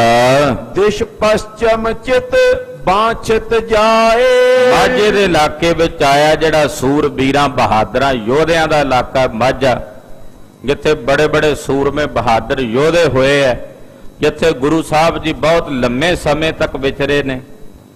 ਗੁਰੂ ਅੰਗਦ ਦੇਵ ਸਾਹਿਬ, ਗੁਰੂ ਅਮਰਦਾਸ, ਗੁਰੂ ਰਾਮਦਾਸ, ਗੁਰੂ ਅਰਜਨ ਦੇਵ ਸਾਹਿਬ, ਗੁਰੂ ਹਰਗੋਬਿੰਦ ਸਾਹਿਬ। ਉਸ ਮਾਝੇ ਦੇ ਇਲਾਕੇ ਦੇ ਵਿੱਚ ਪਹੁੰਚਿਆ ਸਹਿਜਾਦਾ ਖੁਸਰੋ। ਗੁਰੂ ਤਰਨ ਤਾਰਨਪੁਰ ਡੇਰਾ ਜਿਸ ਦਿਨ ਇਹ ਆਇਆ ਨਾ ਮਾਝੇ ਦੇ ਇਲਾਕੇ ਵਿੱਚ ਵਿਚਰਦਾ ਸੀ, ਉਹਨਾਂ ਦਿਨਾਂ ਵਿੱਚ ਗੁਰੂ ਅਰਜਨ ਦੇਵ ਸਾਹਿਬ ਜੀ ਤਰਨ ਤਾਰਨ ਸਾਹਿਬ ਸਨ। ਪੰਜਵੇਂ ਪਾਤਸ਼ਾਹ ਮਹਾਰਾਜ ਉਹਨਾਂ ਦਿਨਾਂ ਵਿੱਚ ਤਰਨ ਤਾਰਨ ਸਾਹਿਬ ਟਿਕੇ ਹੋਏ ਸੀ। ਕੇਤਕ ਦਿਨ ਤੇ ਕੀਨ ਬਸੇਰਾ ਕਈ ਦਿਨਾਂ ਤੋਂ ਮਹਾਰਾਜ ਜੀ ਸ੍ਰੀ ਤਰਨ ਤਾਰਨ ਸਾਹਿਬ ਵਿਖੇ ਆਪਣਾ ਵਸੇਰਾ ਨਿਵਾਸ ਕਰਕੇ ਬੈਠੇ ਹੋਏ ਸਨ। ਜਬ ਸਹਿਜਾਦਾ ਤੈਂ ਚਲ ਆਇਓ ਸਹਿਜਾਦਾ ਖੁਸਰੋ ਜਦੋਂ ਇਸ ਇਲਾਕੇ ਦੇ ਵਿੱਚ ਮਾਝੇ ਦੇ ਇਲਾਕੇ 'ਚ ਤਰਨ ਤਾਰਨ ਸਾਹਿਬ ਦੇ ਨੇੜੇ ਆਇਆ। ਇਹਾਂ ਗੁਰੂ ਤੈਂ ਕਿਸੇ ਸੁਨਾਇਓ ਸਹਿਜਾਦੇ ਖੁਸਰੋ ਨੂੰ ਕਿਸੇ ਨੇ ਦੱਸਿਆ ਵੀ ਇੱਥੇ ਤਰਨ ਤਾਰਨ ਸਾਹਿਬ ਨਗਰ ਹੈ, ਉੱਥੇ ਗੁਰੂ ਨਾਨਕ ਸਾਹਿਬ ਦੀ ਗੱਦੀ ਦੇ ਪੰਜਵੇਂ ਮਾਲਕ ਧੰਨ ਗੁਰੂ ਅਰਜਨ ਦੇਵ ਸਾਹਿਬ ਬੜੀਆਂ ਬਖਸ਼ਿਸ਼ਾਂ ਦਿਆਲਤਾ ਦੇ ਮਾਲਕ ਨੇ, ਪਰਮ ਕਿਰਪਾਲੂ ਦਿਆਲੂ ਸਤਿਗੁਰੂ ਜੀ ਹਨ। ਮਿਲੋ ਇਨੇ ਦਰਸ਼ਨ ਕਰ ਆਛੇ ਇਹ ਸਹਿਜਾਦਾ ਖੁਸਰੋ, ਜੇ ਤੂੰ ਬਖਸ਼ਿਸ਼ ਲੈਣੀ ਹੈ ਤਾਂ ਫਿਰ ਉਹਨਾਂ ਦੇ ਕੋਲ ਜਾ ਕੇ ਉਹਨਾਂ ਨਾਲ ਮੇਲ ਕਰ। ਗੁਰੂ ਅਰਜਨ ਦੇਵ ਸਾਹਿਬ ਨਾਲ ਮੁਲਾਕਾਤ ਕਰਕੇ ਉਹਨਾਂ ਨੂੰ ਮਿਲ। ਇੱਕ ਦੋਏ ਦਿਨ ਰਹਿ ਗਮਨੋ ਪਾਛੇ ਇੱਕ ਦੋ ਦਿਨ ਉਹਨਾਂ ਦੇ ਕੋਲ ਵਿਸ਼ਰਾਮ ਵੀ ਕਰ, ਉਹ ਤੈਨੂੰ ਆਪਣੇ ਕੋਲ ਰੱਖ ਵੀ ਲੈਣਗੇ। ਹੋਰ ਤਾਂ ਕੋਈ ਪਿੰਡ ਵਾਲਾ ਰੱਖਦਾ ਨਹੀਂ, ਕੋਈ ਨਵਾਬ, ਪਰ ਉਹ ਤੈਨੂੰ ਆਪਣੇ ਕੋਲ ਰੱਖ ਵੀ ਲੈਣਗੇ। ਫਿਰ ਉਹਨਾਂ ਕੋਲ ਰਹਿ ਕੇ 2-4 ਦਿਨ ਉੱਥੋਂ ਚਲਾ ਜਾਈਂ। ਇਮ ਸਹਿਜਾਦੇ ਹਿਰਦੇ ਵਿਚਾਰਾ ਸਹਿਜਾਦੇ ਖੁਸਰੋ ਨੇ ਗੱਲ ਸੁਣ ਕੇ ਆਪਣੇ ਦਿਲ 'ਚ ਵਿਚਾਰੀ। ਪੁੱਤਰ ਪਰਿਓ ਡੇਰੋ ਨਿਰਧਾਰਾ ਇਹਨੇ ਉਤਾਰਾ ਕੀਤਾ ਉੱਥੇ ਤੇ ਡੇਰਾ ਕੀਤਾ। ਤਿਸ ਠਿਸ ਮੈਂ ਕਰਕੇ ਬਿਸਰਾਮੋ ਇੱਕ ਰਾਤ ਇਹਨੇ ਉੱਥੇ ਵਿਸ਼ਰਾਮ ਕੀਤਾ। ਪਈ ਪ੍ਰਾਤ ਸੁਨ ਸਤਿਗੁਰ ਨਾਮੋ ਅਗਲਾ ਦਿਨ ਹੋਇਆ, ਸਵੇਰ ਹੋਈ ਤੇ ਸਤਿਗੁਰੂ ਸੱਚੇ ਪਾਤਸ਼ਾਹ ਦਾ ਨਾਮ ਸੁਣ ਕੇ ਮਿਲਿਓ ਆਨ ਕਰ ਬੰਦੇ ਹਾਥਾ ਔਰ ਆ ਕੇ ਧੰਨ ਗੁਰੂ ਅਰਜਨ ਦੇਵ ਸਾਹਿਬ ਜੀ ਨੂੰ ਸ੍ਰੀ ਤਰਨ ਤਾਰਨ ਸਾਹਿਬ ਵਾਲੇ ਮੁਕਾਮ ਤੇ ਮਿਲਿਆ।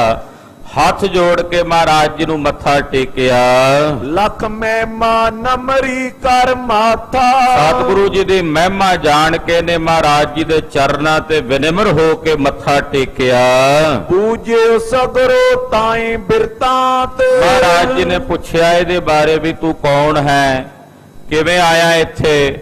ਮਹਾਰਾਜ ਜੀ ਨੇ ਇਹਦੇ ਕੋਲੋਂ ਇਹਦਾ ਸਾਰਾ ਬਿਰਤਾਂਤ ਪੁੱਛਿਆ। ਪਨਿਓ ਤਾਈ ਬੀਤਾ ਜਿਮ ਪਾਤ ਜਿਵੇਂ ਇਹਦੇ ਨਾਲ ਬੀਤੀ ਸੀ, ਇਹਦੇ ਪਿਓ ਜਹਾਂਗੀਰ ਨੇ ਇਹਦੇ ਨਾਲ ਕੀਤੀ ਸੀ। ਇਹਨੇ ਆਪਣਾ ਸਾਰਾ ਦੁੱਖ ਗੁਰੂ ਅਰਜਨ ਦੇਵ ਸਾਹਿਬ ਜੀ ਮਹਾਰਾਜ ਜੀ ਨੂੰ ਸੁਣਾਇਆ। ਸ਼ਾਹ ਰੋਸ ਬੋ ਮੈਂ ਪਰ ਕੀਨੋ ਇਹਨੇ ਦੱਸਿਆ ਕਿ ਬਾਦਸ਼ਾਹ ਮੇਰੇ ਤੋਂ ਬੜਾ ਖਫਾ ਤੇ ਨਾਰਾਜ਼ ਹੈ। ਦੇਸ਼ ਨਿਕਾਰਾ ਕਹਿ ਕਰ ਦੀਨੋ ਉਹਨੇ ਮੇਰਾ ਦੇਸ਼ ਨਿਕਾਲਾ ਕਰ ਦਿੱਤਾ, ਮੈਨੂੰ ਦੇਸ਼ ਵਿੱਚੋਂ ਨਿਕਲ ਜਾਣ ਵਾਸਤੇ ਕਿਹਾ। ਪਸ਼ਚਮ ਦਿਸ਼ ਕੇ ਮੈਂ ਚੱਲ ਜਾਵਾਂ ਮਹਾਰਾਜ ਜੀ ਹੁਣ ਮੈਂ ਉਧਰ ਪੱਛਮ ਦਿਸ਼ਾ ਨੂੰ ਜਾ ਰਿਹਾ, ਕਾਬਲ ਕੰਧਾਰ ਵਾਲੇ ਪਾਸੇ ਨੂੰ ਜਾ ਰਿਹਾ। ਸ਼੍ਰੀ ਗੁਰੂ ਜੀ ਤਿਤ ਬੈਸ ਬਿਤਾਵੋ ਔਰ ਮਹਾਰਾਜ ਮੇਰੀ ਰਹਿੰਦੀ ਜ਼ਿੰਦਗੀ ਮੈਂ ਉਧਰ ਹੀ ਕੱਟਾਂਗਾ ਆਪਣੀ। ਉਧਰ ਹੀ ਬਤੀਤ ਕਰਾਂਗਾ। ਭਨਤ ਬਿਨੇ ਅਧਿਕਾਏ ਅਧੀਨ, ਇਹਨੇ ਬੜੇ ਅਧੀਨ ਹੋ ਕੇ ਸਤਿਗੁਰਾਂ ਨੂੰ ਬੇਨਤੀ ਕੀਤੀ ਆਪਣੋ ਕਸ਼ਟ ਨਿਵੇਦਨ ਕੀ, ਔਰ ਆਪਣੇ ਹਿਰਦੇ ਦਾ ਸਾਰਾ ਕਸ਼ਟ ਮਹਾਰਾਜ ਸੱਚੇ ਪਾਤਸ਼ਾਹ ਅੱਗੇ ਨਿਵੇਦਨ ਕੀਤਾ। ਖਰਚ ਗਇਓ ਥੁਰ ਪਾਸ ਨ ਪੈਸਾ, ਇਹਨੇ ਆਖਿਆ ਮਹਾਰਾਜ ਸਮੱਸਿਆ ਇਹ ਵੀ ਹੈ ਵੀ ਮੇਰੇ ਕੋਲ ਖਰਚਾ ਵੀ ਕੋਈ ਨਹੀਂ, ਖਰਚ ਥੁੜ ਗਿਆ ਮਹਾਰਾਜ, ਮੇਰੇ ਨਾਲ ਕੁਝ ਬੰਦੇ ਵੀ ਨੇ ਤੇ ਰਸਤੇ 'ਚ ਜਾ ਰਿਹਾ, ਜਾਣਾ ਵੀ ਬੜੀ ਦੂਰ ਹੈ ਮਹਾਰਾਜ, ਮੇਰੇ ਕੋਲ ਖਰਚਾ ਨਹੀਂ ਹੈ ਰਸਤੇ ਵਿੱਚ, ਕਿਉਂਕਿ ਪਿੰਡ ਵਾਲੇ ਰਸਤੇ ਵਿੱਚ ਕੋਈ ਨਗਰ ਵਾਲਾ ਮੈਨੂੰ ਡੇਰਾ ਨਹੀਂ ਕਰਨ ਦਿੰਦਾ, ਰਸ ਤਾਂ ਕਿਸੇ ਨੇ ਕੀ ਦੇਣੀ ਹੈ। ਮੈਂ ਸੁਣਿਆ ਕਿ ਗੁਰੂ ਨਾਨਕ ਦਾ ਘਰ ਮੇਰੇ ਵਰਗੇ ਅਨਾਥਾਂ ਦਾ ਨਾਥ ਬਣਦਾ ਹੈ, ਮੇਰੇ ਵਰਗੇ ਨਿਆਸਰਿਆਂ ਦਾ ਆਸਰਾ ਬਣਦਾ ਹੈ, ਕਿਰਪਾ ਕਰੋ ਮਹਾਰਾਜ ਕਿ ਮੈਨੂੰ ਕੁਝ ਖਰਚ ਦੇ ਦਿਓ, ਜਿਹਦੇ ਨਾਲ ਮੈਂ ਥੋੜਾ ਜਿਹਾ ਰਸਤਾ ਆਪਣਾ ਸੁਖਾਲਾ ਕਰ ਲਵਾਂ, ਆਪਣੀ ਰੋਜੀ ਰੋਟੀ ਦੇ ਪ੍ਰਬੰਧ ਵਾਸਤੇ ਮਹਾਰਾਜ ਮੈਨੂੰ ਕੁਝ ਧਨ ਚਾਹੀਦਾ ਹੈ। ਦਿਨ ਪ੍ਰਤ ਛੁਦਤ ਰੰਗ ਕੋ ਹੋਏ ਜੈਸਾ, ਮਹਾਰਾਜ ਹਾਲਤ ਇਹ ਆ ਵੀ ਤੁਰਤਾ ਪਿਆ ਮੈਂ, ਪਰ ਕਈ ਵਾਰੀ ਮਹਾਰਾਜ ਰਸਤੇ ਵਿੱਚ ਫਾਕਾ ਕੱਟਣਾ ਪੈਂਦਾ, ਰੋਟੀ ਨਹੀਂ ਮਿਲਦੀ ਮਹਾਰਾਜ, ਕਈ ਵਾਰੀ 2-2 ਦਿਨ ਪ੍ਰਸ਼ਾਦਾ ਨਹੀਂ ਪੱਕਦਾ, ਇਹੋ ਜੀ ਸਮੱਸਿਆ, ਬਹੁਤ ਬੁਰਾ ਹਾਲ ਸੀ ਖੁਸਰੋ ਦਾ ਮਹਾਰਾਜ, ਕਈ ਵਾਰ ਪ੍ਰਸ਼ਾਦਾ ਵੀ ਨਹੀਂ ਮਿਲਦਾ, ਇਹੋ ਮੇਰੀ ਹਾਲਤ ਹੈ। ਨੀਠ ਨੀਠ ਤੇ ਖਰਚ ਚਲਾਵਾਂ, ਬੜੀ ਮੁਸ਼ਕਲ ਨਾਲ ਮੈਂ ਆਪਣਾ ਗੁਜ਼ਾਰਾ ਕਰਦਾ ਹਾਂ। ਵੇਚ ਵਿਭੂਖਨ ਨਰਨ ਖੁਲਾਵਾਂ, ਮਹਾਰਾਜ ਜਿਹੜੇ ਹੁਣ ਸਹਿਜਾਦਾ ਹਾਂ, ਥੋੜੇ ਬਹੁਤੇ ਮੇਰੇ ਕੋਲ ਗਹਿਣੇ ਸੀ, ਉਹ ਗਹਿਣੇ ਵੇਚ ਕੇ ਮੈਂ ਤਾਂ ਜਾ ਕੇ ਆਪਣੇ ਨਾਲ ਦੇ ਜਿਹੜੇ ਆ ਮੇਰੇ ਕੁਝ ਬੰਦੇ ਨੇ ਇਹਨਾਂ ਦਾ ਗੁਜ਼ਾਰਾ ਕਰਦਾ ਤੇ ਆਪਣਾ ਕਰਦਾ ਹਾਂ। ਅਪਰ ਵਲਾਇਤ ਮੈਂ ਜਾਵਾਂ, ਔਰ ਮਹਾਰਾਜ ਮੈਂ ਜਾਣਾ ਵੀ ਬੜੀ ਦੂਰ, ਕਾਬਲ ਦੇ ਇਲਾਕੇ ਤੱਕ, ਮਾਫਕ ਗੁਜਰ ਤਾਂ ਤਨ ਪਾਵਾਂ, ਉੱਥੇ ਮੈਨੂੰ ਕੁਝ ਮਾਫੀ ਮਿਲ ਜਾਏਗੀ ਔਰ ਉੱਥੇ ਜਾ ਕੇ ਮੈਂ ਆਪਣਾ ਗੁਜ਼ਾਰਾ ਕਰਾਂਗਾ, ਔਰ ਸਾਰੀ ਜ਼ਿੰਦਗੀ ਜਿੰਨਾ ਚਿਰ ਜਿਉਂਦਾ ਰਹਾਂਗਾ ਤੁਹਾਡਾ ਸ਼ੁਕਰਗੁਜ਼ਾਰ ਹੋਵਾਂਗਾ। ਇਤਿਆਦਤ ਜਬ ਬਿਨੇ ਬਖਾਨੀ, ਇਦਾਂ ਸਹਿਜਾਦੇ ਖੁਸਰੋ ਨੇ ਮਹਾਰਾਜ ਜੀ ਨੂੰ ਜਦੋਂ ਬੇਨਤੀ ਕੀਤੀ, ਸੁਨ ਸ਼੍ਰੀ ਅਰਜਨ ਕਰੁਣਾ ਠਾਨੀ, ਸੁਣ ਕੇ ਧੰਨ ਗੁਰੂ ਅਰਜਨ ਦੇਵ ਸਾਹਿਬ ਜੀ ਮਹਾਰਾਜ ਜੀ ਨੇ ਇਹਦੇ ਤੇ ਕਿਰਪਾ ਕੀਤੀ। ਨਿਜ ਟਿਗ ਦਿਨ ਕੇ ਤਕ ਸੋ ਰਾਖਿਓ, ਇਹਨੂੰ ਮਹਾਰਾਜ ਜੀ ਨੇ ਕੁਝ ਦਿਨ ਆਪਣੇ ਕੋਲ ਰੱਖਿਆ, ਆਖਿਆ ਖੁਸਰੋ ਜਿੰਨਾ ਦਿਨ ਇੱਥੇ ਟਿਕਣਾ, ਬਹਿ ਕੇ ਲੰਗਰ ਪ੍ਰਸ਼ਾਦਾ ਗੁਰੂ ਕੇ ਲੰਗਰਾਂ ਚੋਂ ਮਿਲੇਗਾ, ਤੂੰ ਆਪ ਵੀ ਛਕ, ਆਪਣੇ ਨਾਲ ਤੇਰੇ ਜਿਹੜੇ ਸਾਥੀ ਨੇ ਉਹਨਾਂ ਨੂੰ ਵੀ ਛਕਾ। ਦੇਤ ਅਸਨ ਹਿਤ ਧਨ ਜੋ ਕਾਖਿਓ, ਔਰ ਮਹਾਰਾਜ ਸੱਚੇ ਪਾਤਸ਼ਾਹ ਜੀ ਨੇ ਇਹਨੂੰ ਕੁਝ ਮਾਇਆ ਵੀ ਦਿੱਤੀ ਜਿਹੜਾ ਇਹਨੇ ਮੰਗਿਆ ਸੀਗਾ। ਜਬੇ ਚਲਨ ਕੋ ਤਿਨ ਮਨ ਕੀਨਾ, ਜਦੋਂ ਇਹਨੇ ਜਾਣ ਵਾਸਤੇ ਮਹਾਰਾਜ ਜੀ ਕੋਲੋਂ ਆਗਿਆ ਲਈ, ਪੰਜ ਸਹੰਸਰ ਗੁਰ ਧਨ ਦੀਨਾ, 5000 ਰੁਪਇਆ ਮਹਾਰਾਜ ਜੀ ਨੇ ਇਹਨੂੰ ਉਸ ਵਕਤ ਦਿੱਤਾ, ਇਹਦੀ ਮਦਦ ਕੀਤੀ। ਇਹ ਨਹੀਂ ਜਾਣ ਕੇ ਵੀ ਬਾਦਸ਼ਾਹ ਦਾ ਲੜਕਾ, ਇਸ ਕਰਕੇ ਕਿਉਂਕਿ ਗੁਰੂ ਨਾਨਕ ਦੀ ਸ਼ਰਨ ਵਿੱਚ ਆਇਆ ਸੀ, ਗਰੀਬ ਬਣ ਕੇ ਆਇਆ ਸੀ, ਸਹਿਜਾਦਾ ਬਣ ਕੇ ਨਹੀਂ ਸੀ ਆਇਆ, ਤੇ ਮਹਾਰਾਜ ਜੀ ਨੇ ਇਹਦੀ ਮਦਦ ਕੀਤੀ ਇਹਦੇ ਲੰਗਰ ਪ੍ਰਸ਼ਾਦੇ ਦੇ ਪ੍ਰਬੰਧ ਵਾਸਤੇ। ਪਰ ਇਸ ਗੱਲ ਨਾਲ ਵੀ ਵਿਦਵਾਨ ਸਾਰੇ ਸਹਿਮਤ ਨਹੀਂ ਹਨ। ਕਿਤੇ ਲਿਖਿਆ ਆਉਂਦਾ ਕਿ 5000 ਰੁਪਇਆ ਗੁਰੂ ਸਾਹਿਬ ਨੇ ਇਹਨੂੰ ਦਿੱਤਾ ਮਦਦ ਵਾਸਤੇ, ਪਰ ਕਿਤੇ ਐਸਾ ਵੀ ਆਉਂਦਾ ਵੀ ਕੇਵਲ ਲੰਗਰ ਹੀ ਛਕਾਇਆ, ਮਾਇਆ ਨਹੀਂ ਦਿੱਤੀ ਮਹਾਰਾਜ ਜੀ ਨੇ ਇਹਨੂੰ। ਆਖਿਆ ਭਾਈ ਲੰਗਰ ਛਕ ਲੈ, ਰਸਤ ਬਸਤ ਲੈ ਜਾ ਜਿਹੜੀ ਚਾਹੀਦੀ ਹੈ, ਰਸਤੇ ਵਾਸਤੇ ਵੀ ਲੈ ਜਾ, ਲੰਗਰ ਪ੍ਰਸ਼ਾਦੇ ਵਾਸਤੇ। ਪਰ ਕੁਝ ਕੁ ਵਿਦਵਾਨਾਂ ਨੇ ਕਿਹਾ ਵੀ ਇਹਨੂੰ ਮਾਇਆ ਵੀ ਦਿੱਤੀ ਸੀ। ਖੈਰ ਇੱਥੇ ਵਿਦਵਾਨਾਂ ਦੀਆਂ ਦੋ ਰਾਇਆਂ ਹਨ, ਅਸਲ ਗੱਲ ਗੁਰੂ ਸਾਹਿਬ ਹੀ ਜਾਣਦੇ ਨੇ, ਪਰ ਗੁਰ ਪ੍ਰਤਾਪ ਦੇ ਵਿੱਚ ਇੱਥੇ ਬਚਨ ਆ ਰਿਹਾ ਵੀ 5000 ਰੁਪਇਆ ਉਹ ਇਹਨੂੰ ਤਾਂ ਦਿੱਤਾ ਕਿ ਇਹਨੇ ਪੁਕਾਰ ਕੀਤੀ ਮਹਾਰਾਜ ਜੀ ਦੇ ਚਰਨਾਂ 'ਚ, ਬੇਨਤੀ ਕੀਤੀ। ਜਾਣ ਵੇਲੇ ਮਹਾਰਾਜ ਜੀ ਨੇ ਇਹਨੂੰ 5000 ਰੁਪਇਆ ਦਿੱਤਾ। ਲੈ ਕਰ ਨਮੋ ਠਾਨ ਸਹਿਜਾਦਾ, ਗੁਰੂ ਸਾਹਿਬ ਕੋਲੋਂ ਇਹ ਮਾਇਆ ਲੈ ਕੇ ਪਾਤਸ਼ਾਹ ਦੇ ਚਰਨਾਂ ਵਿੱਚ ਬੜੇ ਪਿਆਰ ਨਾਲ ਝੁਕ ਕੇ ਨੇ ਮੱਥਾ ਟੇਕਿਆ। ਗਮਨਿਓ ਪশ্ਚਮ ਦਿਸ਼ ਐਲਾਦਾ, ਪੱਛਮ ਦਿਸ਼ਾ ਨੂੰ ਚਲਾ ਗਿਆ। ਹਾਲਾਂਕਿ ਬਾਅਦ ਵਿੱਚ ਜਹਾਂਗੀਰ ਨੇ ਇਹਨੂੰ ਮਰਵਾ ਦਿੱਤਾ ਸੀ ਪਕੜ ਕੇ। ਸੱਕੇ ਪਿਓ ਨੇ ਆਪਣਾ ਪੁੱਤਰ ਵੀ ਮਰਵਾ ਦਿੱਤਾ ਸੀ ਬਾਦਸ਼ਾਹੀ ਦੀ ਖਾਤਰ। ਇਹ ਹੈ ਰਾਜਨੀਤੀ ਭੈੜੀ, ਜਿੱਥੇ ਕਦੇ ਪਿਓ ਆਪਣੇ ਪੁੱਤਰਾਂ ਨੂੰ ਮਰਵਾ ਦਿੰਦਾ ਤੇ ਕਦੇ ਮਾਂ ਆਪਣੇ ਪੁੱਤ ਨੂੰ ਮਰਵਾ ਦਿੰਦੀ ਹੈ, ਇਸ ਝੂਠੇ ਰਾਜ ਨੂੰ ਪ੍ਰਾਪਤ ਕਰਨ ਦੀ ਤਾਂਘ ਕਰਕੇ। ਸੋ ਇਸ ਪ੍ਰਕਾਰ ਨਾਲ ਇਹ ਪੱਛਮ ਦਿਸ਼ਾ ਨੂੰ ਮਹਾਰਾਜ ਜੀ ਕੋਲੋਂ ਵਿਦਾ ਹੋ ਕੇ ਚਲਾ ਗਿਆ। ਜਿਸ ਦਿਨ ਲੈ ਤਿਨ ਕੀਨ ਪਿਆਨ, ਇਹ ਜਿਸ ਦਿਨ ਗੁਰੂ ਸਾਹਿਬ ਜੀ ਕੋਲੋਂ ਗਿਆ, ਨਰ ਚੰਦੂ ਕੋ ਇਕ ਤਿਸ ਥਾਨ। ਦੇਖੋ ਦੇਵਨੇਤ ਉਸੇ ਦਿਨ ਚੰਦੂ ਦਾ ਇੱਕ ਮੁਖਬਰ ਸੀ ਇੱਥੇ ਗੁਰੂ ਘਰ ਵਿੱਚ, ਜਿਹੜਾ ਗੁਰੂ ਘਰ ਦੀ ਮੁਖਬਰੀ ਕਰਦਾ ਸੀ ਚੰਦੂ ਕੋਲ। ਉਹ ਮੁਖਬਰ ਸੀ ਇੱਥੇ ਗੁਰੂ ਘਰ ਵਿੱਚ। ਉਹਨੇ ਵੇਖਿਆ ਵੀ ਗੁਰੂ ਸਾਹਿਬ ਨੇ ਬਾਦਸ਼ਾਹ ਦਾ ਜਿਹੜਾ ਬਾਗੀ ਹੈ ਸਹਿਜਾਦਾ ਖੁਸਰੋ ਦੀ ਮਦਦ ਕੀਤੀ, ਉਹਨੂੰ ਲੰਗਰ ਛਕਾਇਆ ਹੈ। ਸਕਲ ਬਾਰਤਾ ਸੁਨ ਕਰ ਗਏ।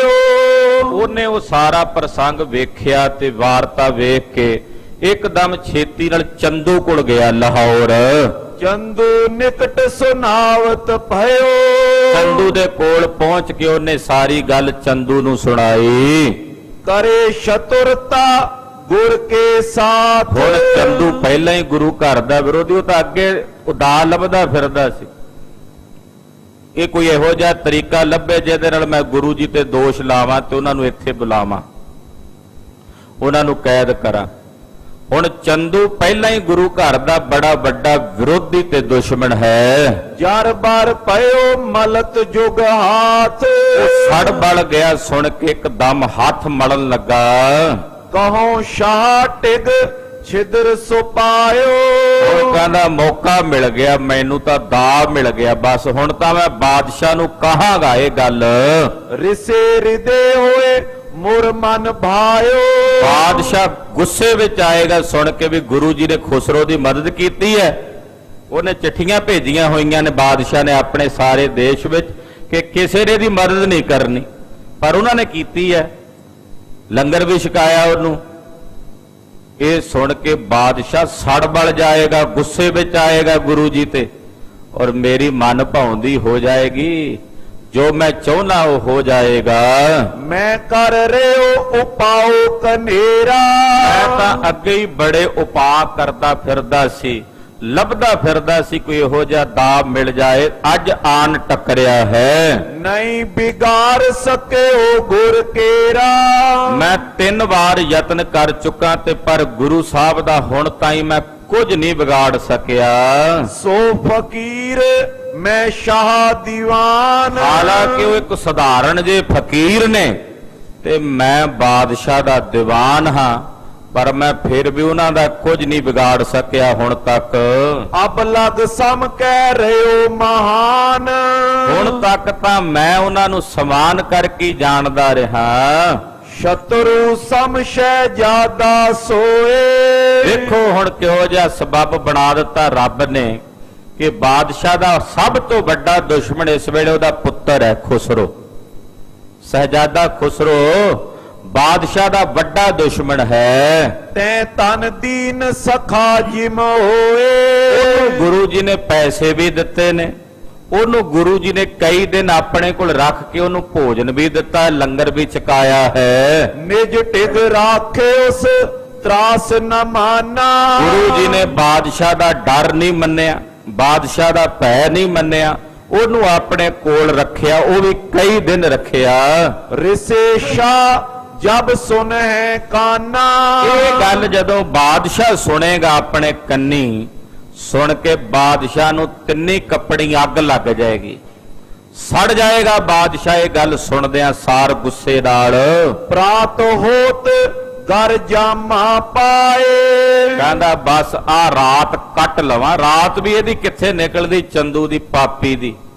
ਸੋਚਦਾ ਕਦੋਂ ਦਿਨ ਚੜੇ ਤੇ ਮੈਂ ਛੇਤੀ ਨਾਲ ਜਾਵਾਂ ਬਾਦਸ਼ਾਹ ਕੋਲ। ਰਾਤ ਜਾਗਦੇ ਹੀ ਕੱਟੀ ਇਹਨੇ, ਪਾਸੇ ਵਟਦਿਆਂ। ਸਵੇਰੇ ਸਵੇਰੇ ਅਜੇ ਲੋ ਵੀ ਨਹੀਂ ਸੀ ਲੱਗੀ, ਉੱਠਦਿਆਂ ਸਾਰ ਇਸ਼ਨਾਨ ਪਾਨ ਕਰਕੇ ਨਹਾ ਧੋ ਕੇ ਪਾਪੀ ਮਲੇਛ ਨੇ ਵਧੀਆ ਜੇ ਪੁਸ਼ਾਕ ਲਿਆਂਦੀ, ਉਹ ਆਪਣੇ ਸਰੀਰ ਤੇ ਪਾਈ। ਗਇਓ ਮੂੜ ਔਰ ਹਰਖ ਉਪਾਏ। ਇਹ ਮੂਰਖ ਬੜੀ ਖੁਸ਼ੀ ਦੇ ਨਾਲ, ਬੜੇ ਚਾਅ ਦੇ ਨਾਲ ਵੀ ਮੇਰੀ ਤਾਂ ਮਨ ਭਾਉਂਦੀ ਹੋ ਗਈ ਹੈ। ਇਹ ਬਾਦਸ਼ਾਹ ਦੀ ਕਚਹਿਰੀ ਜਦੋਂ ਲੱਗ ਗਈ ਸੁਣੀ, ਫਿਰ ਗਿਆ ਤਸਲੀਮਾਤ ਸ਼ਾਹ ਸੋਕੀਨ। ਜਾ ਕੇ ਬਾਦਸ਼ਾਹ ਨੂੰ ਤਸਲੀਮਾਤ ਕੀਤੀ, ਭਾਵ ਝੁਕ ਕੇ ਉਹਨੂੰ ਸਲਾਮ ਕੀਤੀ। ਚੁਗਲੀ ਉਗਲਨ ਕੋ ਮਤਹੀਨ। ਬੜਾ ਉਤਾਵਲਾ ਹੋਇਆ ਪਹੁੰਚਿਆ ਸੀ ਤੇ ਇੱਕਦਮ ਆ ਕੇ ਪਹੁੰਚ ਕੇ ਨੇ ਚੁਗਲੀ ਕਰਨ ਵਾਸਤੇ ਉਤਾਵਲਾ ਹੋ ਕੇ ਪਾਪੀ ਨੇ ਆਪਣਾ ਮੂੰਹ ਖੋਲਿਆ। ਜਿਵੇਂ ਕਹਿੰਦੇ ਮੁਰਦਾ ਬੋਲੇ ਤੇ ਖੱਫਣ ਪਾੜੇ, ਉਹ ਹਾਲ ਚੰਦੂ ਦਾ ਜਦੋਂ ਬੋਲਦਾ ਭੈੜਾ ਹੀ ਬੋਲਦਾ ਸੀ। ਇਹ ਪਾਪੀ ਮਲੇਛ ਉਸ ਵੇਲੇ ਸਾਹਮਣੇ ਆਇਆ, ਚੁਗਲੀ ਕਰਨ ਵਾਸਤੇ ਬੋਲਿਆ, ਨੇ ਭੈੜਾ ਜਿਹਾ ਮੂੰਹ ਆਪਣਾ ਖੋਲਿਆ ਜਿਹਦੇ ਚੋਂ ਹਮੇਸ਼ਾ ਗੰਦ ਹੀ ਨਿਕਲਦਾ ਹੈ। ਹੱਥ ਜੋੜ ਕਰ ਬੌਰ ਸੁਣਾਵੇ।